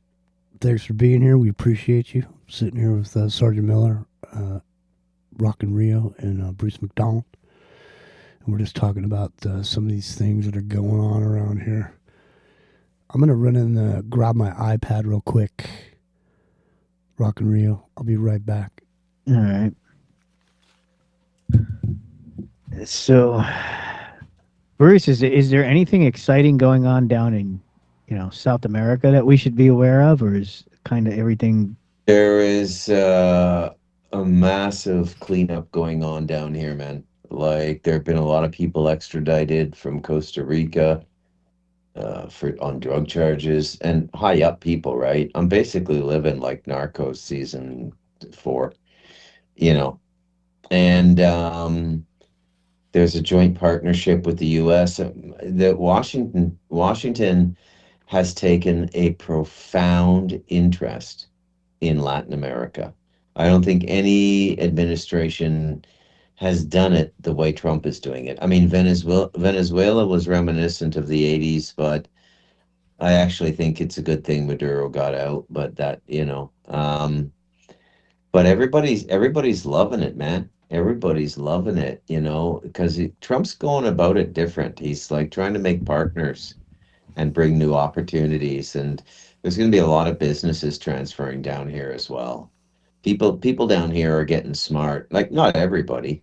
I live with the dirt pushers, right? The mountain peasants and stuff, but they're, they know what's going on in the world. They got cell phones and stuff, but you get into the cities, all of that stuff's been mapped out now, like the computer science and all that stuff. So it's no longer a first world thing. Like everybody's into that now. So a lot of companies are opening up factories, and if they're producing there's a lot of hardware production down here. So it's kind of the vibe down here is like 1972 in California. Everything seems like the crest is going up. There's prices are going up too. Like I'm not saying it's all perfect, but everything the average American is asking for, like security, continuity, you can see a future. Security is basic policing and stuff like that. The Americans are actually doing more of it. I mean, compared to the blue states, but they're actually there's better policing services here now than in America. Like they're putting more money into catching serious criminals in Central America than they are in America. Like it's very strange where priorities are, where money is going, and you see it in every administration, but a different flavor of it, if you know what I mean. Like, yeah, okay, I'm going to stop talking. Sorry. No, no. Yeah. I mean, that makes sense. It's because I know we started with Maduro, and you had mentioned a couple weeks ago that they were, trying to clean up the drug lord issue down where you are. Yeah. I was kind of curious if there's more activity than even that going on, or If there's seems to be Well, plans to, you know. yeah, man. They're doing all the paperwork now, and Trump got everybody, I think pretty much everybody, all the way down to Argentina, to sign this accord called Shield of the Americas. And so it's a continental approach to the drug problem and the cartel problem, and everybody's signing on it. And the U.S. is promising military backup, and I mean, there's even talk of changing the Costa Rican constitution so that American military bases can be built here. So think about that, because I mean, that's an interesting thing to contemplate. Um, so yeah, it's kind of vibrant down here. I mean, I'm doing well. My work hasn't been interrupted. I have new horizons opening up. Got a much better grasp on my food supply. Um, everything's looking pretty good. Yeah. I'm gonna keep a small operation going up here on the side amongst, other things. And what I mean by that is I'm going to start taking this food production much more seriously. And I'm off to a good start with the chickens, the pigs, and the tilapia ponds and everything. So a lot of protein, a lot of protein. No, that's good. Protein and fat, right? Just the Yeah, way to eat. yeah, yeah. So, and like the way I live and the people I live with, there's no real consciousness of what's going on in the world. Not to the degree that, we talk about it and stuff. It's just very peaceful here. Like, you can go outside your house, talk to your neighbors. Nobody's really, hey, did you hear? Hey, did you hear? I mean, there's big stuff, right? Like, obviously, because this is a Latin country, it was pretty big news when they snatched Maduro. Like, like, holy cow, did you see what they just did? Yeah, I saw what they just did. Um, Yeah, but everything feels good. The dollar here, the Costa Rica is one of the few countries in Central America to have its own currency, and I think Nicaragua is the other one. Everybody else is on the U.S. dollar. Panama, El Salvador, Guatemala. They Really, all they they they all use American money? yeah, they don't. I mean, they don't have central banks the way independent countries do. But Nicaragua has the Cordova and Costa Rica has the Colone. Now, the Colone has been going through the roof, man, in terms of its valuations. There's pensioners down here who don't work, who have to recalculate their whole life because they've lost 25% of their spending power because of the strength of the Colone. 35% of their spending power. It's kind of amazing, and I haven't heard a reasonable economic explanation for why that is. I mean, you've got the tourism and everything. So there's also a lot of like weird stuff down here. Like both Trudeau and Trump have mansions here in Guanacaste, the northern province. Hmm. There's a lot of big people coming down here now, man. Like if you have the local newspapers in your Facebook thread, there's like the Costa Rican version of TMZ, right? They just hang out at the airport and take photos, and it's like who? Oh, Matt Damon's back. Oh, Megan Fox is back. Oh, Michael Jordan is here. Kevin Costner's here. It's like every week, man. No, Hugh Jackman's here, and Hugh Jackman loves the place. He's been here about 5 or 6 times. Everybody comes here. They got a lot of these sort of new age medicine factories now. Five star, let's call them, 5-star Terrence McKenna modern opium dens. Let's call them what they are, okay? It's like 1880 San Francisco, except take away the Chinamen and put in ibogaine, ayahuasca, peyote, and mushrooms. It's huge over here, and you'd be amazed who's coming over to do it. They have a clinic now. It's a resort, but kind of like a clinic. It's specialized in mushroom therapy. It's some kind of hypnosis and mushroom dosing. And like athletes are going there. Um, Big people like Saudi royal family, former presidents of countries going to do this mushroom retreat, man. Kind of freaky what's going on in Costa Rica. It seems set apart from everything that's going on in the world, which is a weird thing, you know. But this has been a thing with my whole life because growing up in Ottawa in the 70s, it's like you're set apart from the world, man. It's like the Truman Show. Now, minus the occasional like shock and awe of street violence over here. This it's like the Truman Show over here too. Except the Truman Show with, jaguars and fresh fruit growing wild and a pig pen. It's interesting. Yeah. I guess like Colombia has become the new vacation spot for the rich and famous. Yeah. Colombia? You mean Costa Rica? Or Costa Rica, yeah. Yeah, Colombia is where Colombia, everybody. yeah. Colombia's a little rough still, right? No, that's become the new brothel, man.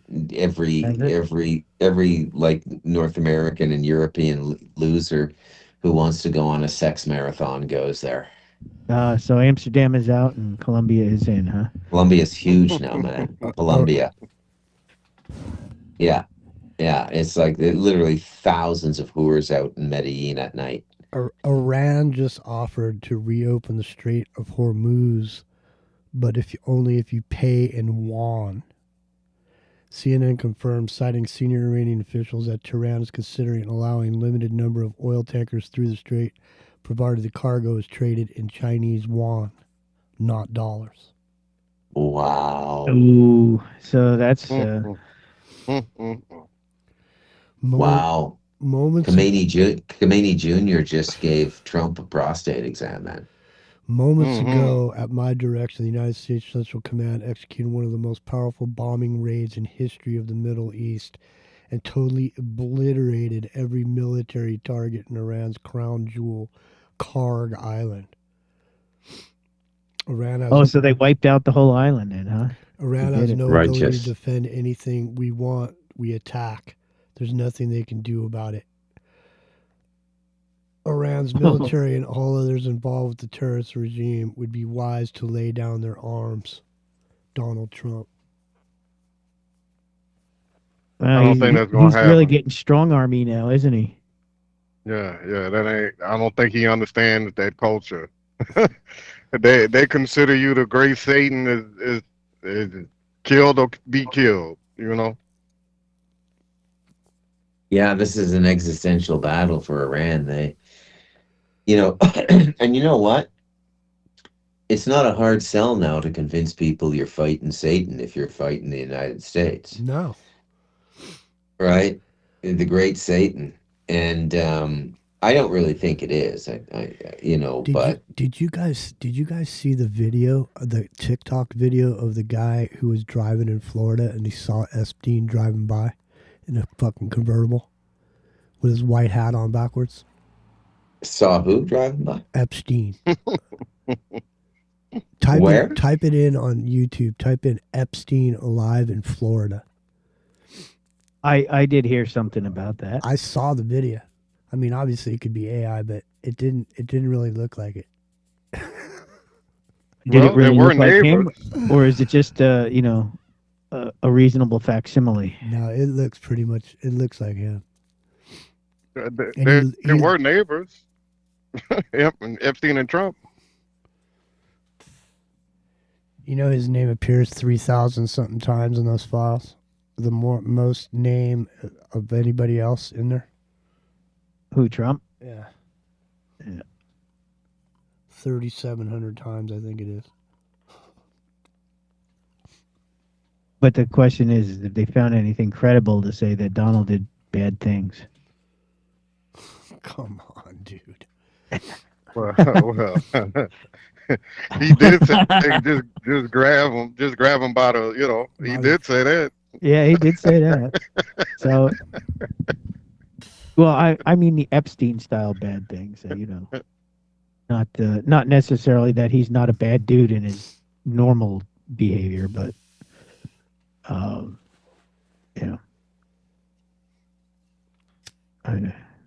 Does anybody have doubts about his competency at this moment of history?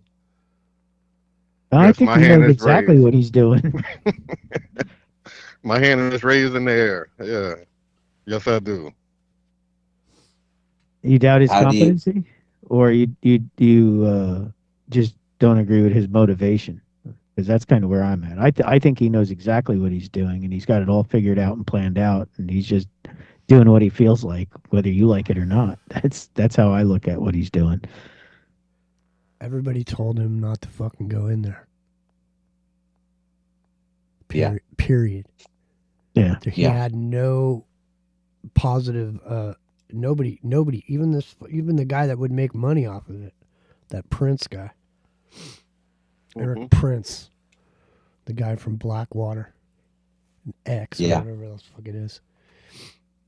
You know, Yeah, but Trump told you, and I think he had a press conference this week. He was blaming Jared Kushner, a couple other guys around, and I'm like, what the hell you thought was going to happen? You got Lindsey Graham in this ear, you got Netanyahu in this ear, you got Jared Kushner in front of you with your daughter. You surround yourself by madmen, and when mad shit happen, I don't wonder why. Testify. I got to say goodbye, guys. All right, we'll see you later, Bruce. Thanks for stopping by. Yeah, take it easy, Bruce. Yeah. Have a good night. There he goes. Like the wind. There he goes. Bruce MacDonald on Amazon. 618-718-9905. I know. Yeah, man. Well, if people would get, everybody had Skype back in the day, and all those people could have easily transferred over to Teams, and we could have them all call in that way, but nobody wanted to do it. I didn't really want to do it either, to be perfectly honest, but here we are. So. No, and I was paying like $50 a month for that Zoom shit. We weren't even using it. Yeah, well, that didn't work well at all. No, because you couldn't. Yeah, it was the whole thing is just. I don't know.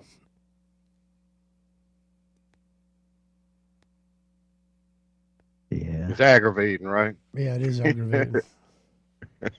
Yeah, that was the beginning of it. The whole when Skype ended. Mm-hmm. That fucked everything up. Mm-hmm. Yeah, it definitely did. Yeah, because we were using it for 9 years or whatever. Yeah, and it worked perfect. It worked perfectly for everything we did, and not only that, everybody, all our co-hosts on different shows and whatever, everybody used it. So we were all connected. You could have anybody on at any time, just because everybody had it. It was an easy form of communication because it was very common. Yeah. But I created my Skype in Iraq in 2010 just to call my family back. So imagine the change of that. I was like, ah, damn, that's crazy. Because it was perfect. You could record your call, you can record the video on the call, and I do video editing. So, I would have 2-3 videos with the sound, and I can edit my own videos. yeah, They took that shit away. And now you gotta go get OBS, you gotta do this, you gotta do that, you gotta do that. And it's like, no, I don't wanna do that. I mean, I played a little bit with DaVinci for doing editing, and it works pretty well. It's but there's quite a learning curve to it. There's a lot to know about what you can do in it, but you don't need all the fancy stuff even. Big explosion in Cincinnati. What blew up today? It's right now. Something by the freeway, by the Fort. Let me see here. I got one in Texas too. I-471. Campbell County Dispatch confirmed an explosion but couldn't identify the cause and confirm injuries. See, this is the thing. Is like, why am I here? I'm out here in California, sitting on my lanai, but I know about this big explosion near Cincinnati. You know what I mean? There's nothing going on in my yard, but now I'm stressing out about this explosion, wondering. Sleeper cells, man. Could be. Yeah, they had a couple of them. Well, what Austin, Texas had like a shooting. Yeah, it's all kind of crazy shit, man. That's why I stay strapped. Got to. And there was something in San Antonio recently too.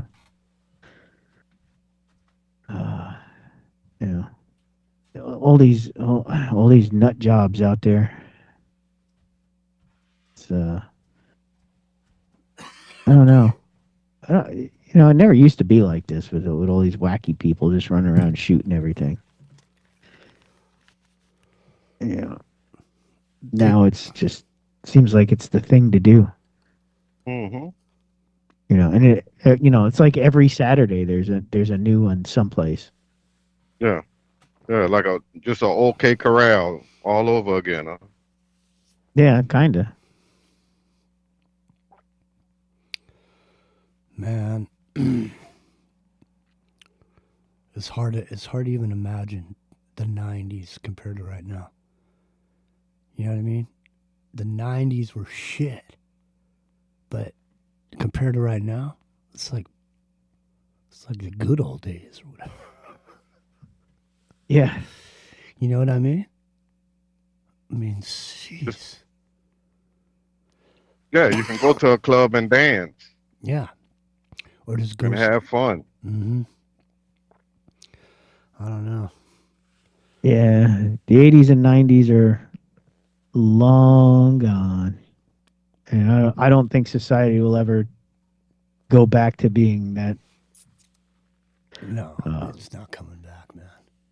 Yeah. It's gone, and that's it. Even the music. Look at all the great music, the 70s, 80s, 90s. Look at all the great music. Whether it's rock and roll, hip hop, pop, like Michael Jackson, Prince, Leonard Skinner. Yeah, they were saying that. They were saying that when we were growing up too, though. They didn't like that music, and they were saying, "Man, you should hear the music back from in the 40s and the 50s, man. It was real music. The 60s, 70s music. This ain't shit compared to our old music, We're just down the line, A bunch of other people have been through all this before. We're just going through it right now. But other people have been here. They've been sitting there all old and fucked up and just looking back at their lives and going, man, shit, man, I did this, I did that. I fucking did all this shit. Now they're just a crumpled up old man over there by the grocery store or whatever. You just see them there. You have no idea they were, fuck, man. They had a hot rod and, they were wearing leather jackets, and slicking their hair back. You know what I mean? It's just a bunch of stuff down at the fucking Goodwill. I don't know. Gotta value your life every single day, I guess every generation goes through the nostalgia sickness, right? Well, back in my day. Yeah, what I'm just saying, but like once you get down to the thing is like when you're at a certain point, you're in your generation. You know what I mean? Yeah. You're with all the other people that were born at the same time as you. You know what I mean? You're all going through it's like a big group. It was like when I was going through my cancer treatment and all the other people that were going through chemo at the same time as me. I was in this fucking place called the Infusion Center. You know what I mean? And they just came in. Everybody came at the same time. You know what I mean? It's the same thing with the generation. We're all here at the same time. We're all going through this shit. But the people that were here before us, they went through all this same shit. Except they get old and then they have the wisdom to fucking tell us what's up. They're sitting there trying to tell us because they fucking went through it. And they're sitting at the end of their lives and they're trying to say, man, listen, I'm telling you. But we didn't listen. Nobody listens. Yeah. And now we're at that same spot where we look back, on our lives and fucking. We're trying to tell people, and they don't listen to, the next generation doesn't listen They to don't us either. fucking listen. They never will. They won't listen. And, Well, didn't your grandparents tell you a hard head make a soft ass? Yeah. Yeah. Oh, boy. I'm just saying, it's man, these waters are unknown waters for most people.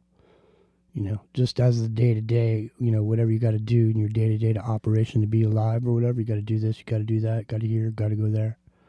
You know what I mean? You do all this shit, but then, what else is there? Is that all there is, man? I mean, are we only here for that fucking reason? Just to sit here and grind it out on a fucking rat wheel 40 hours a week so you can make enough money to fucking go home and pay your bills? And drive your fucking car? I don't think so. Well, maybe. I don't know. I mean, what else is there?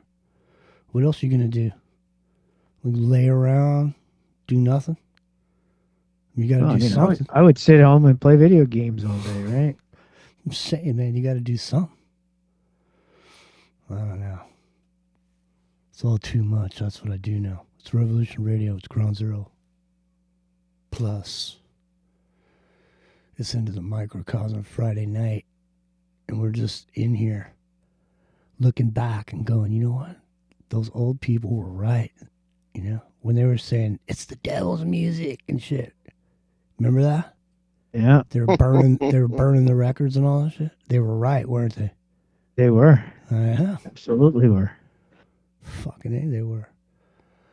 It all started with Elvis, man, shaking his leg on that TV. They wouldn't show him from the waist down. It was too nasty.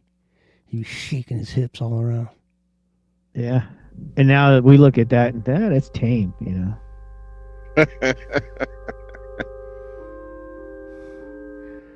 They got to start you somewhere. Right. The long-term desensitization.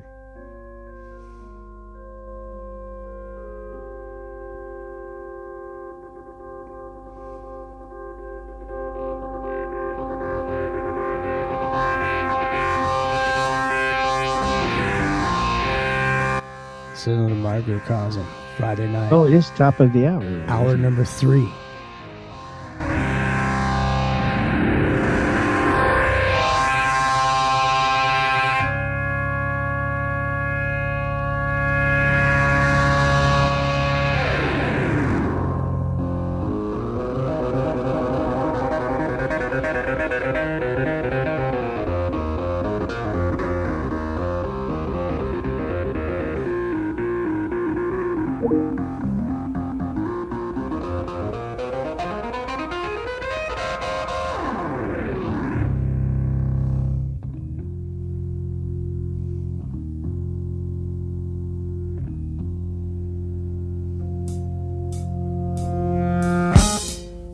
Revolution Radio.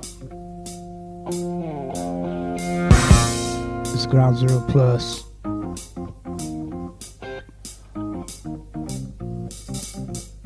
Mom's Jimmy, and hour number 3 is on the air.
Forrest Gump because he was dancing around with those braces on his legs. It taught Elvis how to move around. Elvis copied the kid. The weird dance he was doing with those braces on his legs.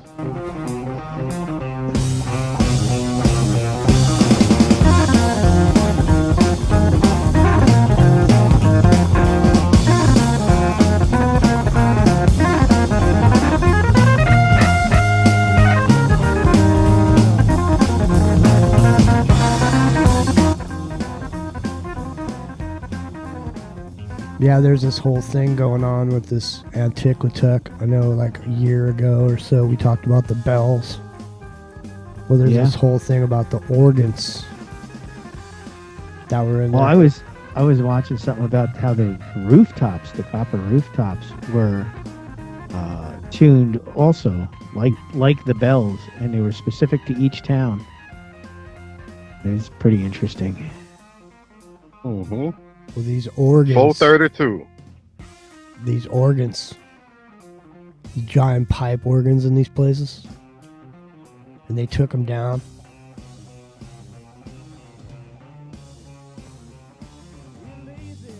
Yeah. And every organ was like tuned to the church it was in.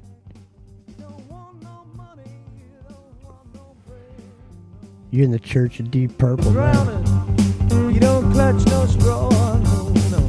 If you're drowning, you don't clutch no straw.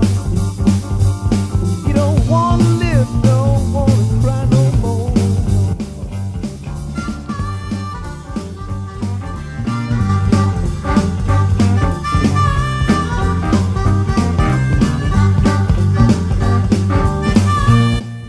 You don't hate that harp right there, do you, Rio?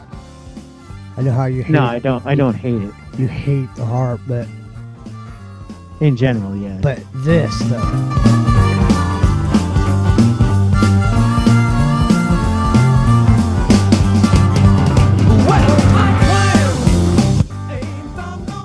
Man, that was a good band.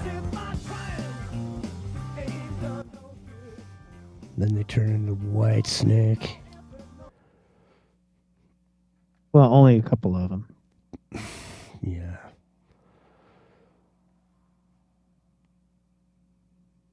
And there were a lot of different members in Deep Purple too. They rotated through a bunch of people as well. No, as the Machine Head.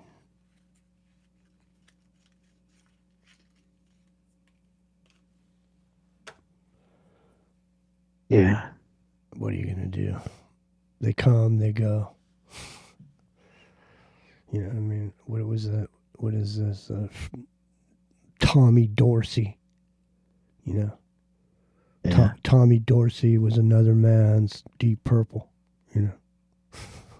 That's true. I know. See? It's always something. Like we were just saying a minute ago. You think you're forging a trail or whatever, you're braving the abyss, you know? But really, everybody's already been through all this shit already. Yeah, but like Tommy Dorsey was somebody else's Deep Purple, but I can't say Nirvana would ever match Deep Purple. No. Yeah. Nirvana? No. But they did they're trying to reopen the case for saying it wasn't suicide. Well, I mean, it's pretty obvious it wasn't. But, especially with all that testimony. You know. Yeah. The question is who pulled the trigger? Was it the two dudes? Was it the two agents? Was it Courtney herself? No, I don't know, man. Was it the guy at the party? There's all these questions. Well, the main thing, the main question that is answered is that he didn't do it himself. Yeah. So, apparently you should be able to figure that out, just with the, collection of samples and evidence and shit that was left behind that, they collected it, but they didn't do anything with it. You know what I mean? Well, just the basic premise of, he couldn't have possibly reached his arms down to that far, on the weapon, to have done it to himself in such a manner, So obviously somebody else had to pull it. Pull it. But hey, they said that Larry Silverstein bought some building in LA, some high rise. Oh yeah? Yeah. Is he gonna pull that one too? I don't know. People are speculating.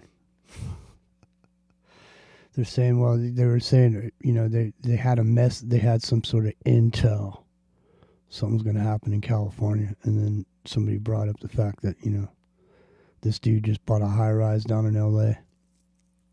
Wouldn't it be a little sus though if he just bought another high rise and, it disintegrates in a very similar fashion to the one to the other two towers that he owned? Not in this world.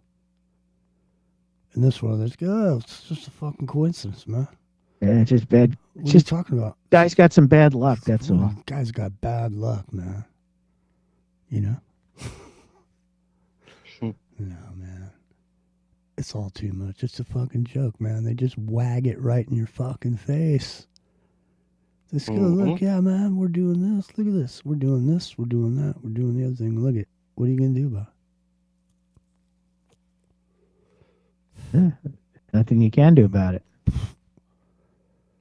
Not Except, really.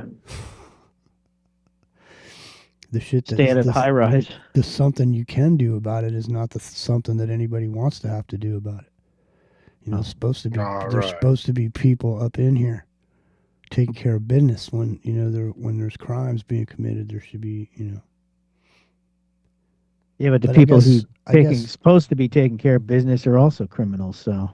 But I'm just saying, I mean, ultimately, I don't know. I don't just see, there doesn't seem to be any, they're just laying it out there and nobody's, getting upset about it, really. They're just eating it up like pop culture, whatever. There's 20 fucking YouTube channels that talk about nothing but what's in the Epstein files. Yeah. 24 hours a day, 7 days a week, or whatever. So I don't know. The thing is once people become desensitized to some shit, then it's just, it's a matter of, language after that. You know what I mean? It's the kind of shit no one wants to know about or learn about. I mean, if you wanted to learn about all that shit, you would seek it out and go find out for yourself, Not just like this blanket of people just spewing their shit all over humanity with this fucking vile, horrible shit that no one should ever know about or find out about. Because typically someone wouldn't be sitting around on their ass trying to find out about some shit. Some horrible shit like this, unless they were for some reason interested in it. But overall, most people aren't interested in it and they don't even know about it until they hear about it. You know what I mean? Yeah. Yeah, that's how my wife is. My wife is like, she sits down and listens to my show. She'd be like, how in the hell you talk about all this crazy shit and still keep your composure? And I'm like, woman, I got PTSD. I have to talk about this shit. That's the best thing to do. Talk about it. I don't care who listens. Just get it out your system, and then go on about your day. Yeah. Yeah. Yeah. There's a lot of stuff to be shoveled around too. Mm-hmm.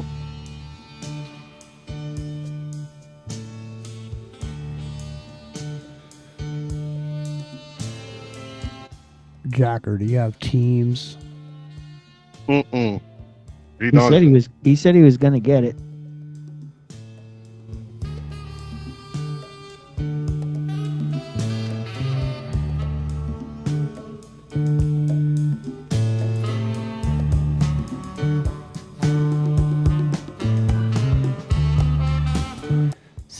closed your eyes, you had your headphones on right now,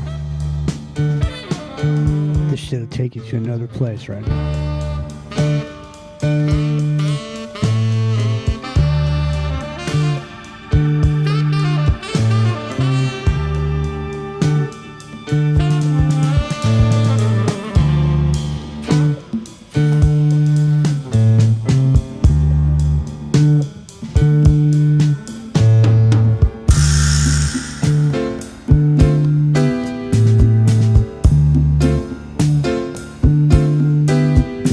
If you see something that looks like a star and it's shooting up out of the ground and your head is spinning from a loud guitar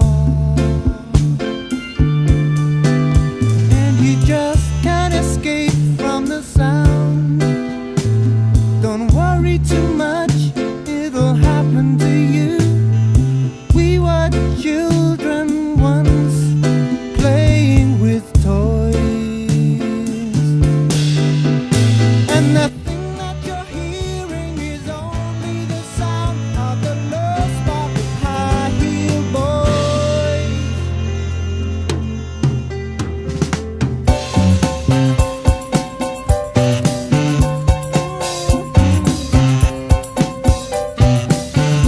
The percentage you're paying is too high price while you're living beyond all your means. And the man in the suit has just bought a new car from the profit he's made on your greens.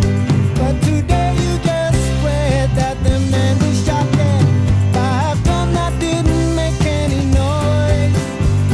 But it wasn't the bullet that laid him to rest, was the low spark of high heel boys.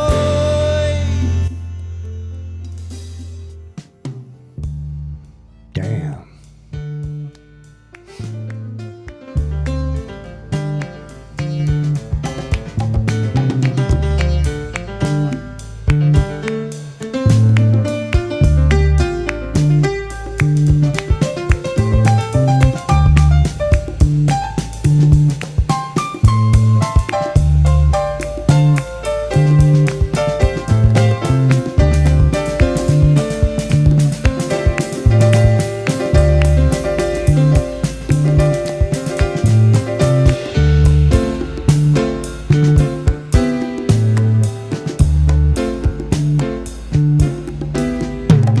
If you had just a minute to breathe, and they granted you one final wish, would you ask for something like another chance?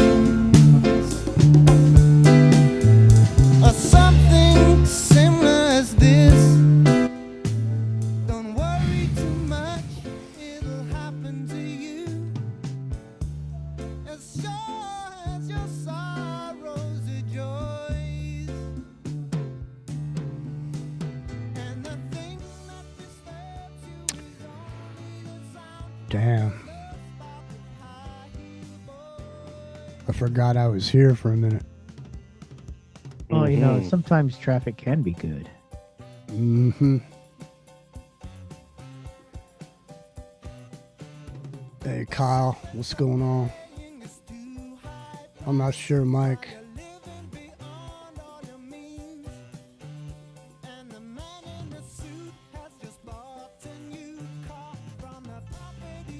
What time is it? Oh, we only got about 45 minutes left. Yep. We got to get these phones, man. I'll send you something, Rio, where Comet found a way where you can get phone calls to your Google account, your Gmail. So I have zero to do with Google. Yeah, he don't have no Googles. I have no Google account. I have no Gmail, no nothing. He don't The Google. closest I come to a Google account is the YouTube account. Okay. Well, I'll still send it to you. I got a screenshot of it, and you can do your research on it. Yeah, I'll take a look at it. Sure. Yeah.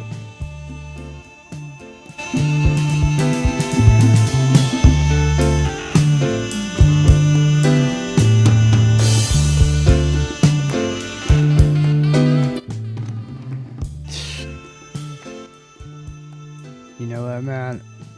I guarantee you, there was just this bunch of people sitting in a room when they wrote that song.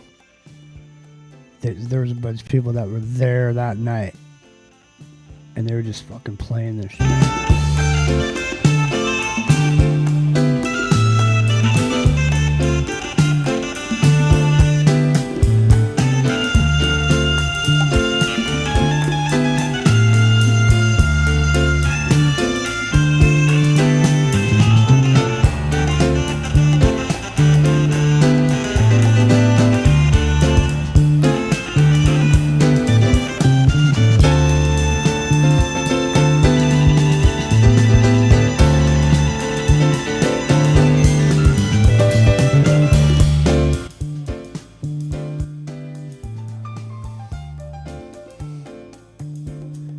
I bet you that's how it started right there.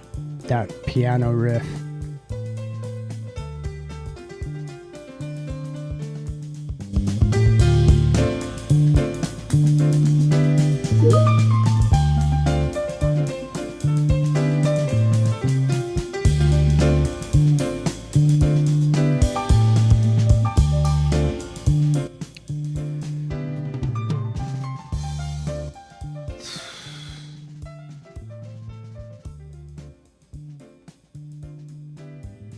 Man. Those were the days, boy. I'll tell you right now.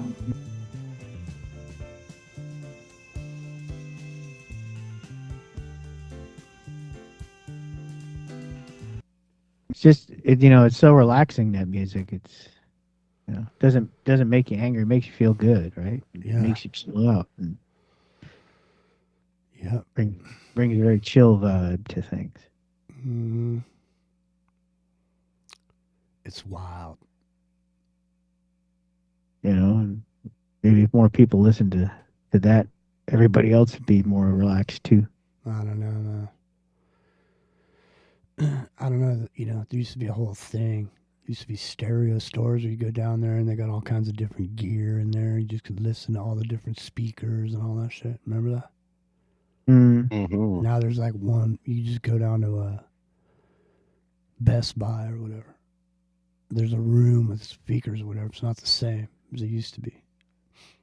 And remember, they all used to cut each other's throats, with the deals and shit back then. Oh yeah. Crazy Eddie, his prices are insane. That dude's a whole thing. We did a show about that guy. Yeah. Yeah, crazy. Very interesting career, I guess is a good way to put it.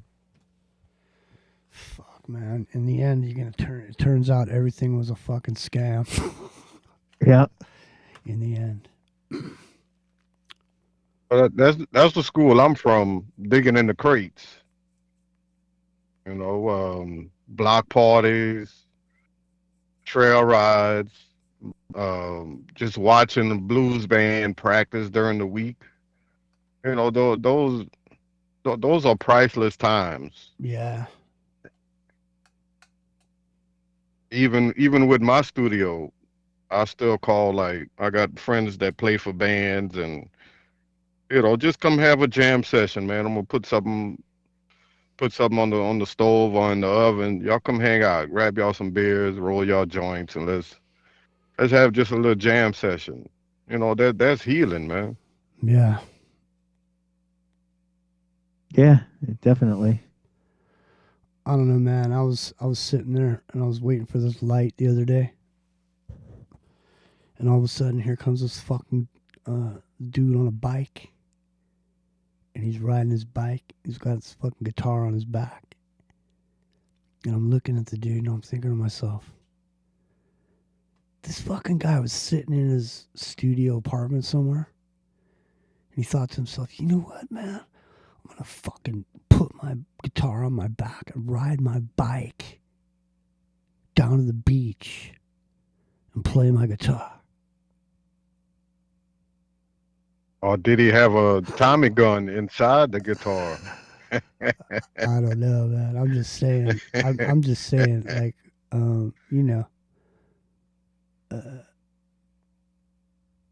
people go to extremes, man. You know, to go play their guitar or whatever. I remember there used to be back in the 80s. There was some dude who was a drummer, and he would practice outside down on this dead end of this road that was right next to the freeway. So people would be stuck in traffic, and he'd be sitting there and fucking had this giant drum kit. Be sitting there playing on the side of the road.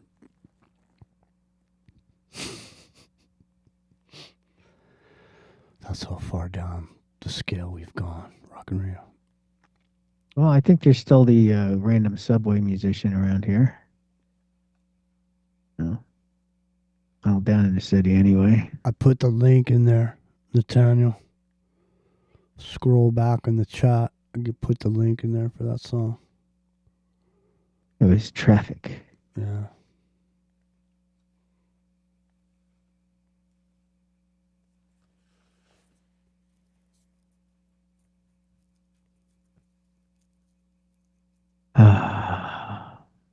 It's a very mellow night tonight, isn't it? Yeah. It's been a long ass week for me, for sure. Yeah, me too. I had my adventure this week. I caught a pothole on the thruway and ended up breaking a rim. Hmm. And so at 9 o'clock at night in the pouring rain, I not only had to change one tire, but I had to change two because you can't put the donut on the driveline tire. So, ended up driving home completely soaking wet. But the good news is I did get a incident report from the state police. And it turns out New York has this thing where they will pay for property damage on a pothole. Hmm. Apparently, Damn, that's like apparently it's a lot of paperwork to get it done, but considering a new rim cost me $500. You're one paperwork wielding motherfucker. Well, I will be. That's right. That was my adventure of the week. So this morning I got my new rim and my new tire, and had the front end realigned. All is well.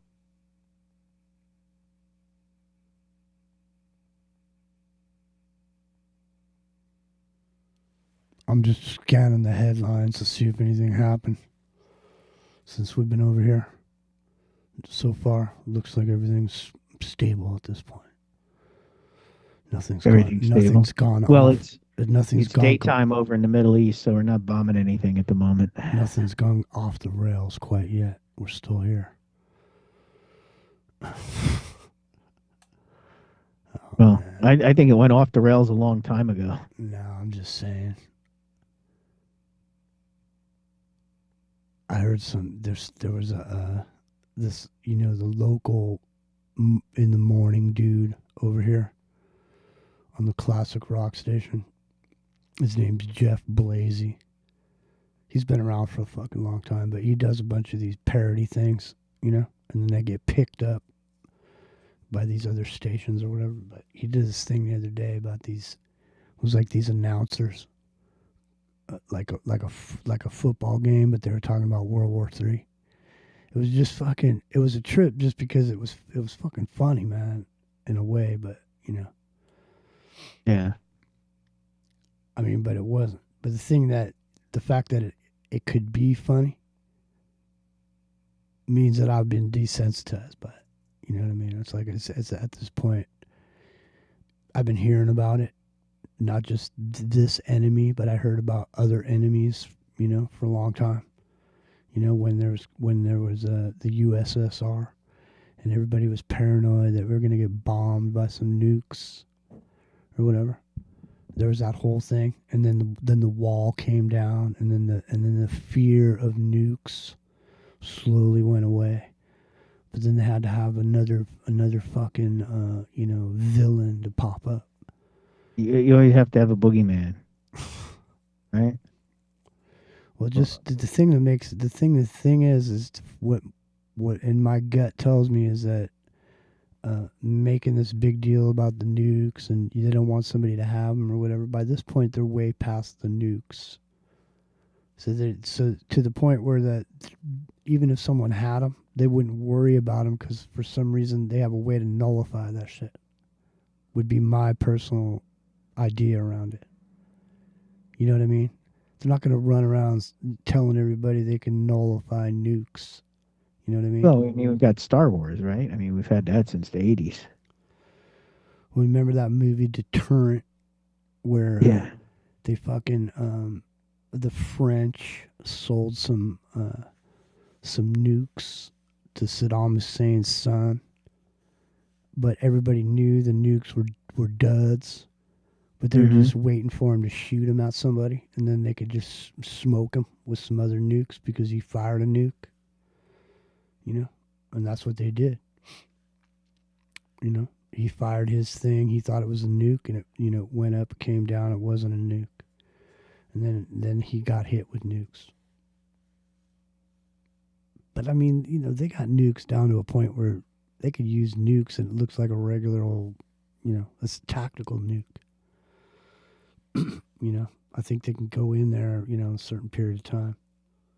I don't even think they need to use them anymore. They got their laser and their ultrasonic devices and all this other stuff now.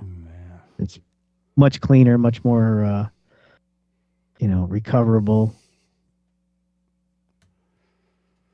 much more subtle.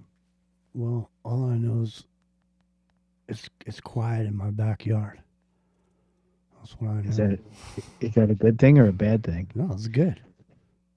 Oh, okay. I'm just saying, there's no nukes.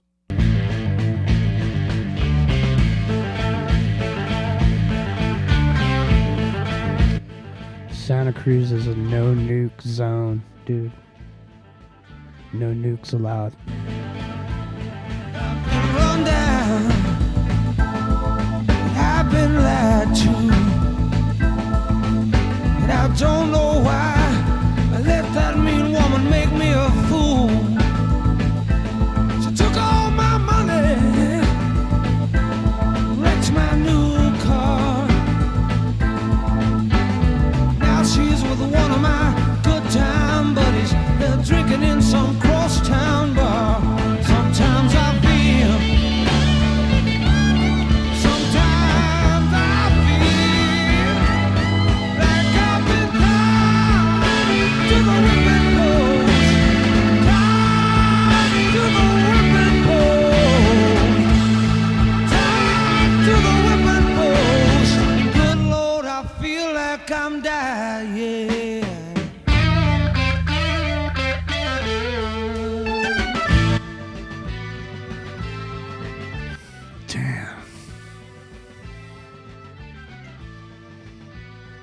There's just so much good music, man. Back in the day, you'd have that stereo system in your living room, those fucking giant ass speakers. Remember that shit? Mm-hmm. And you basically had the boom box, right? I didn't really have a boom box per se. No. I did when I got some money. I did go out and buy like a Technics stereo system, like a turntable and so on and so forth, amp, tuner. Well, see, we had the record player in the cabinet kind of thing. Yeah. And it had the boom box, which was the AM, FM, and the dual cassette, right? And you could always hook the record player into the boom box to record things with the RCA jacks in the back of it. Yeah. This is when I bought my shit. It was right when fucking Ozzy came out with Diary of a Madman. I used to crank that shit on that stereo. And I can't imagine, like, I must have had neighbors, You don't remember? You must have had them. I think they were there, right? I think that couldn't hear them over Ozzy though. No, I mean I think that particular apartment complex I lived in then, I was on the very end, and I didn't have a neighbor. Plus, the railroad tracks were, right across the street, and there's like a main drag right in front of my front house, front yard. So I think it got drowned out by all the traffic noise, between the trains and the and the cars going by. 4-laner. Even though it was a suburban setup. I mean, when the trains weren't going by and the traffic was slow, it was fucking nice, man. Oh man, it's always something, isn't it? It's always fucking something. Can't just be everything, like I say, we need to go back to the yellow sun, Yeah, I agree. The sun was yellow, everything was mellow. You know what I mean?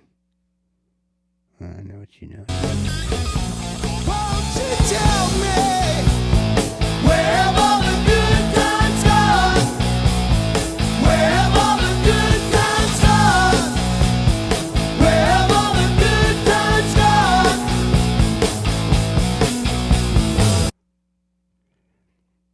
Have you seen David Lee Roth in Vegas? I've seen video of it. Oh, I have not man. seen it up close and personal. Oh, he's like, man. Seriously. He's lost his fucking mind, man. He hasn't had a mind for like 40 years. No, I'm just saying. He's been out of it for a long time. No, it looks like I saw some interview with Sammy Hagar earlier. Mm-hmm. And he was unloading about Eddie Van Halen. Like saying a bunch of shit. It looked like he was talking to Sam Donnell or something. Maybe it's coming up on I don't know what the interview was. It was like a new it almost looked like 60 Minutes. It was like Is it like new, or is it back when they were fighting? No. It's in retrospect. He's talking about all this shit about him, about Eddie being all fucked up on drugs and alcohol and walking around without a shirt on, no teeth, and all fucked up. Oh, yeah. So he's talking about the reunion tour then, probably. Yeah. He said he wanted to quit. And go after 40 shows, they wanted to quit. Yeah, I actually saw that tour. And Eddie was not at his finest. It's like, oh, right, Sammy's back, after Dave was back, then they got Sammy back. They did the tour, and, it was an okay show, but it was not their top. And Eddie, you could see Eddie was like a mess. Mike Wallace. Yeah. Thanks, Amber. Yeah. It probably was Mike Wallace. It was one of those. Could be. It was one of those type of people. It looked like it was serious because, I mean, he was. I've seen Sammy talking, to other people in the music business or whatever. He doesn't really expand on any of that personal shit that he was talking about. You know what I mean? He just talked about he has his differences, whatever. He's friends with Michael Anthony still. Yeah, he always said that what they did to Michael Anthony was terrible, and it kind of was. It was, man. They ripped him off. They didn't give him royalties on the songs that he was a part of, and then they just one day just didn't call him back. And they. It's always. It's always something. If they had said, hey, Mike, we're gonna, I want to take my son on the tour and let him do bass this time around, but don't worry, he'll be on the next record or something. I'm sure he would have been okay with that, but just not to call him, and they announce a tour, and he's like sitting around waiting for the call and doesn't get it. Yeah. Man, there's always a scapegoat in every band like that. Yeah. The other people in the band would sit over there and say shit, They always, it's like the same thing with that Jason Newsted fucker. Yeah. They worked that dude over for so long when he first started with the band.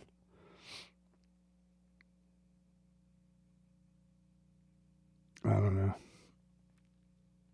Michael Anthony has Mad Anthony's hot sauce. It's very good. You should try it if you have not tried Mad Anthony hot sauce. Maybe you'll get a few dollar bills, y'all. Oh man. Oh, he did the hot sauce. Sammy did the tequila. And Dave does Las Vegas. The funny thing is, nobody's a dick until they find out something's worth something. Then all of a sudden, everybody starts getting weird. You know, it's like it's like that's how it is in the band, man. Everybody wants, oh well, I'm the guitar player. I need 50% of what we make. That's what I mean. Well, I wrote the song, so I want 75% of what we make. And that's where it always falls apart, man. Is greed. And there's tons of story. I mean, watch The Last Waltz with about the band and see how badly Levon got screwed over by Robbie Robertson. All right, well, let me ask you a question. Hold on. I might be able to ask you a question. I'm not sure yet. Hold on. I'm having slow internets for some reason. Yeah, see. This fucking shit. Yeah, I'm thinking, it's weird. I'm watching I'm thinking this should be your new intro. What do you think? Hold on.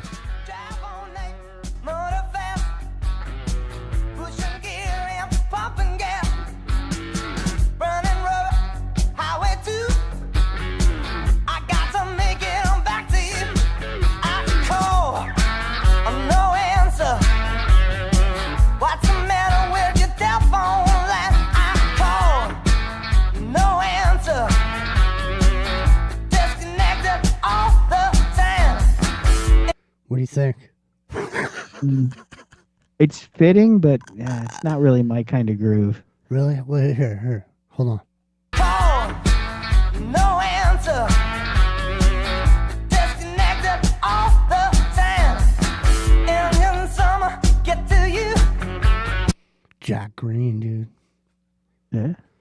That's some good music right there. The Human-esque LP. Yeah, this was a good song right here. This song right here, Jack Green. Here. Let's see if I can find it. Because there's so many windows open. No, that ain't it.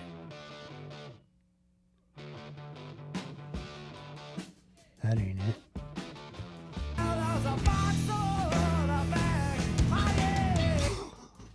What's going on over there? Like, you got Battle of the Bands starting? Yeah. This is Sundays for Dogs. Sundays is huge air-dried dog food. Air-dried dog food. You can buy that at your local supermarket. It's like cold brew.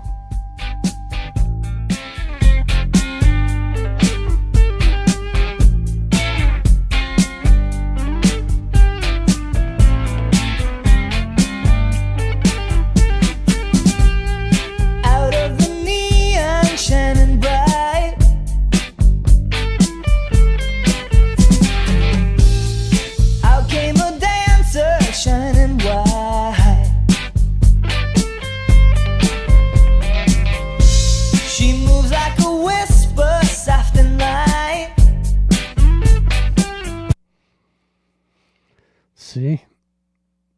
Jack Green. Hey, Jack Green's good. I know. It's got a few songs, you know. Caught in between the spell and night. Valentina, sweet flower of New Mexico, growing in the wild places. You hear those knuckle cracks in the background? Mm-hmm.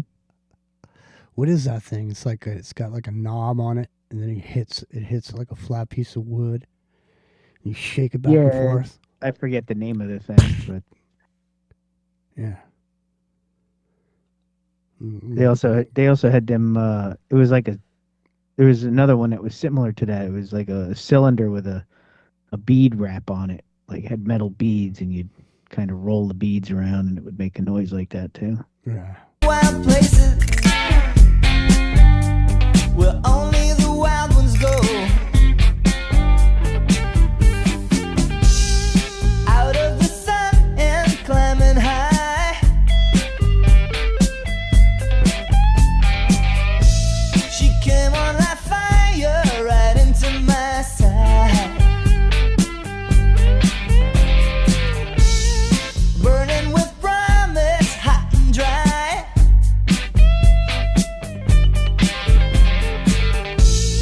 Caught in between the spell and night. Valentina, sweet flower of New Mexico, growing in the wild places where only the wild ones go. Valentina, sweet flower of New Mexico. Man, there is so much shit going on in that song. It's not even funny. There's so many little riffs and so many little accents going on. Then again, I do have these headphones on, but for that is a 4-minute and 22-second song. There's a shitload going on in that song that like, you know, you just in passing probably wouldn't notice it. But it just overall, it makes the whole thing, even though you didn't notice all the little idiosyncrasies of it. Growing in the wild places where only the wild ones go. You see her walk, she's just walking on down the street. She got on a new tight dress. She's eyeing up those little Puerto Rican boys. So what is this? What do you consider this? Hard pop?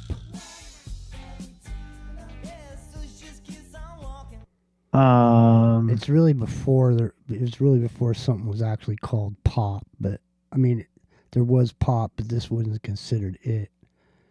This came out right around the whole new wave era, like the tail end of the new wave era. You know, Yeah, there was a bunch I of don't these know. fuckers. There was like I would just classify it as rock. You know. I don't know. Who knows, man? What time is it? Oh, we only got about 15 minutes left. Ground Zero Plus, it's Revolution Radio. Fully listener supported. Come on down. Become supporters of that free speech. You know, I guess the journeyman never got his signal together. I guess not. He Must said have he sounded was like looking for a place, but sounded like a 50 cal machine gun coming into coming in hot on the roof of his car while he was trying to make a phone call, you know. yeah.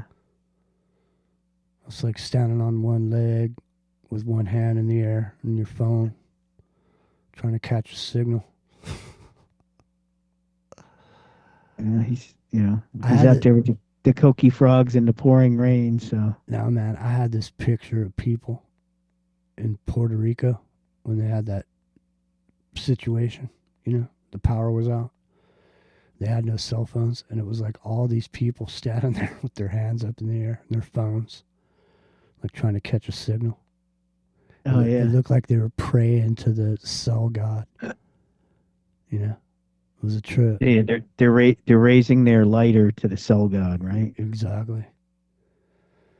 Exactamundo. All right.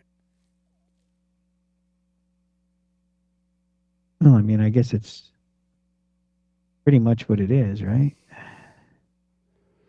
More Spock, less Kirk. Yeah.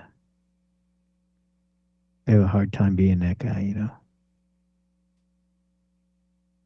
I am very Kirk. I mean, very Spock, not very Kirk.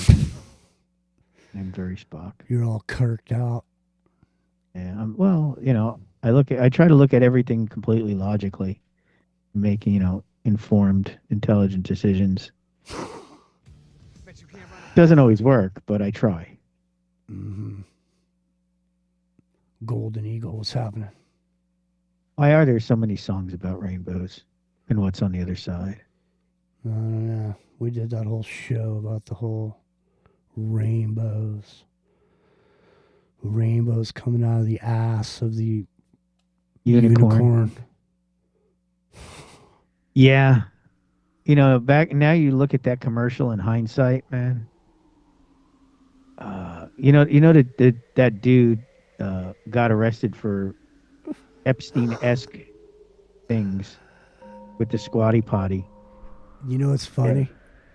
And funny? now when you look at the jokes that were made in that commercial, it was a funny commercial. What's even funnier is take it in a new context. It's awful. The hijacker.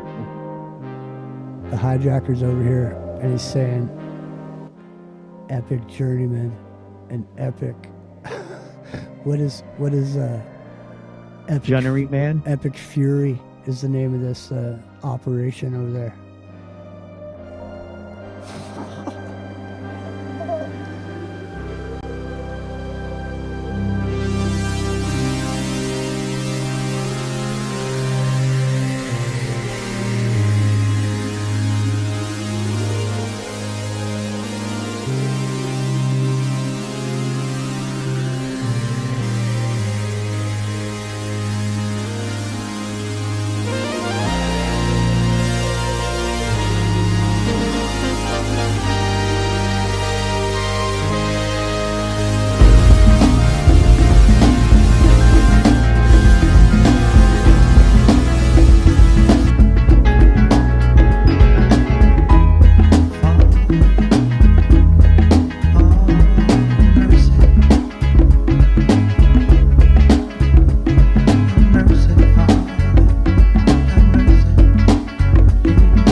Fermented.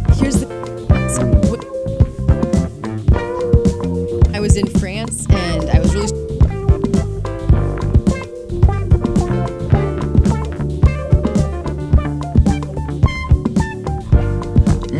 newlywed a year ago. We were just still checking each other out. Hey, nobody wants to blow. Nobody wants to be left out. your heart is there.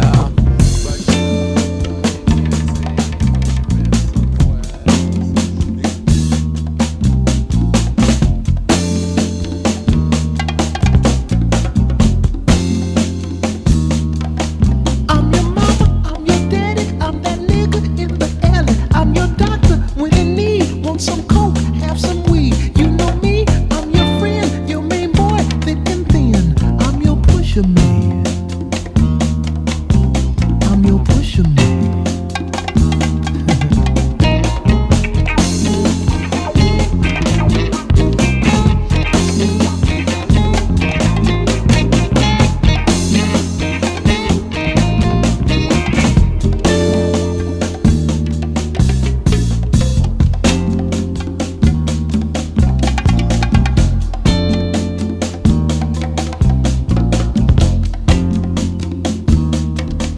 Ain't I clean, bad machine, super cool, super mean, feeling good for the man, super fly, here I stand, secret stash, heavy bread, baddest bitches in the bed.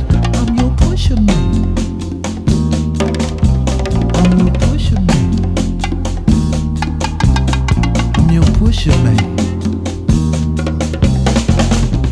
Silent life of crime.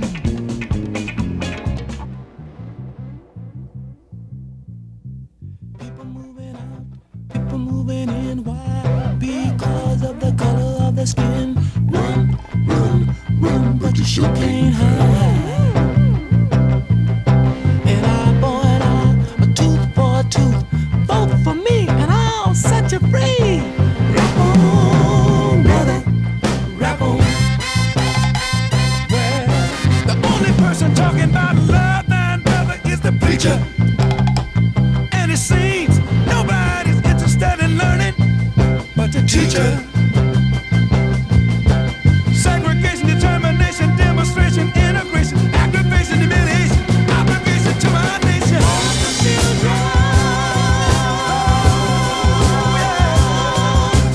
That's what the world is today. The sale of pills are at an all-time high. Young folks walking around with their heads in the sky. Cities aflame in the summertime. The beat goes on.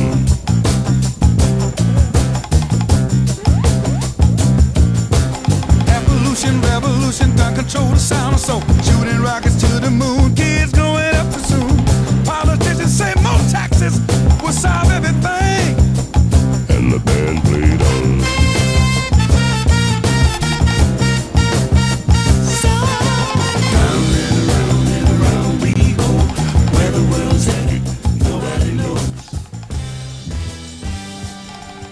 Round and round we go.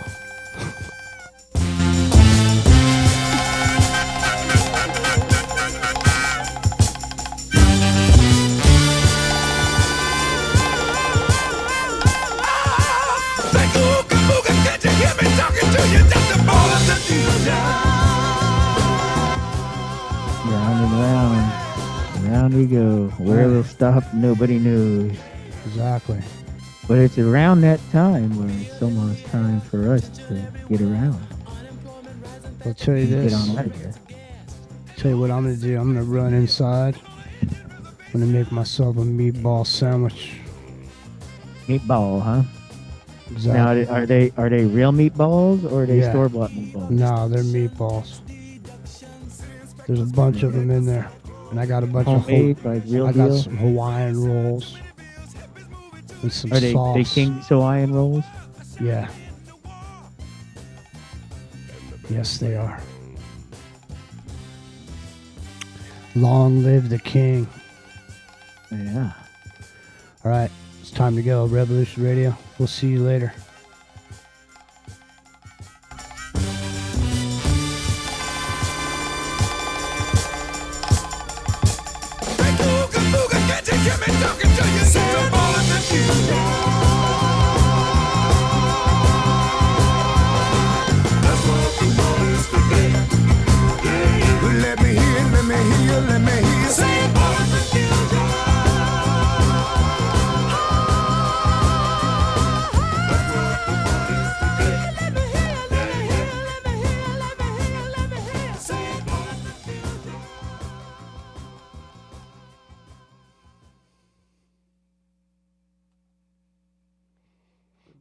We're out, man.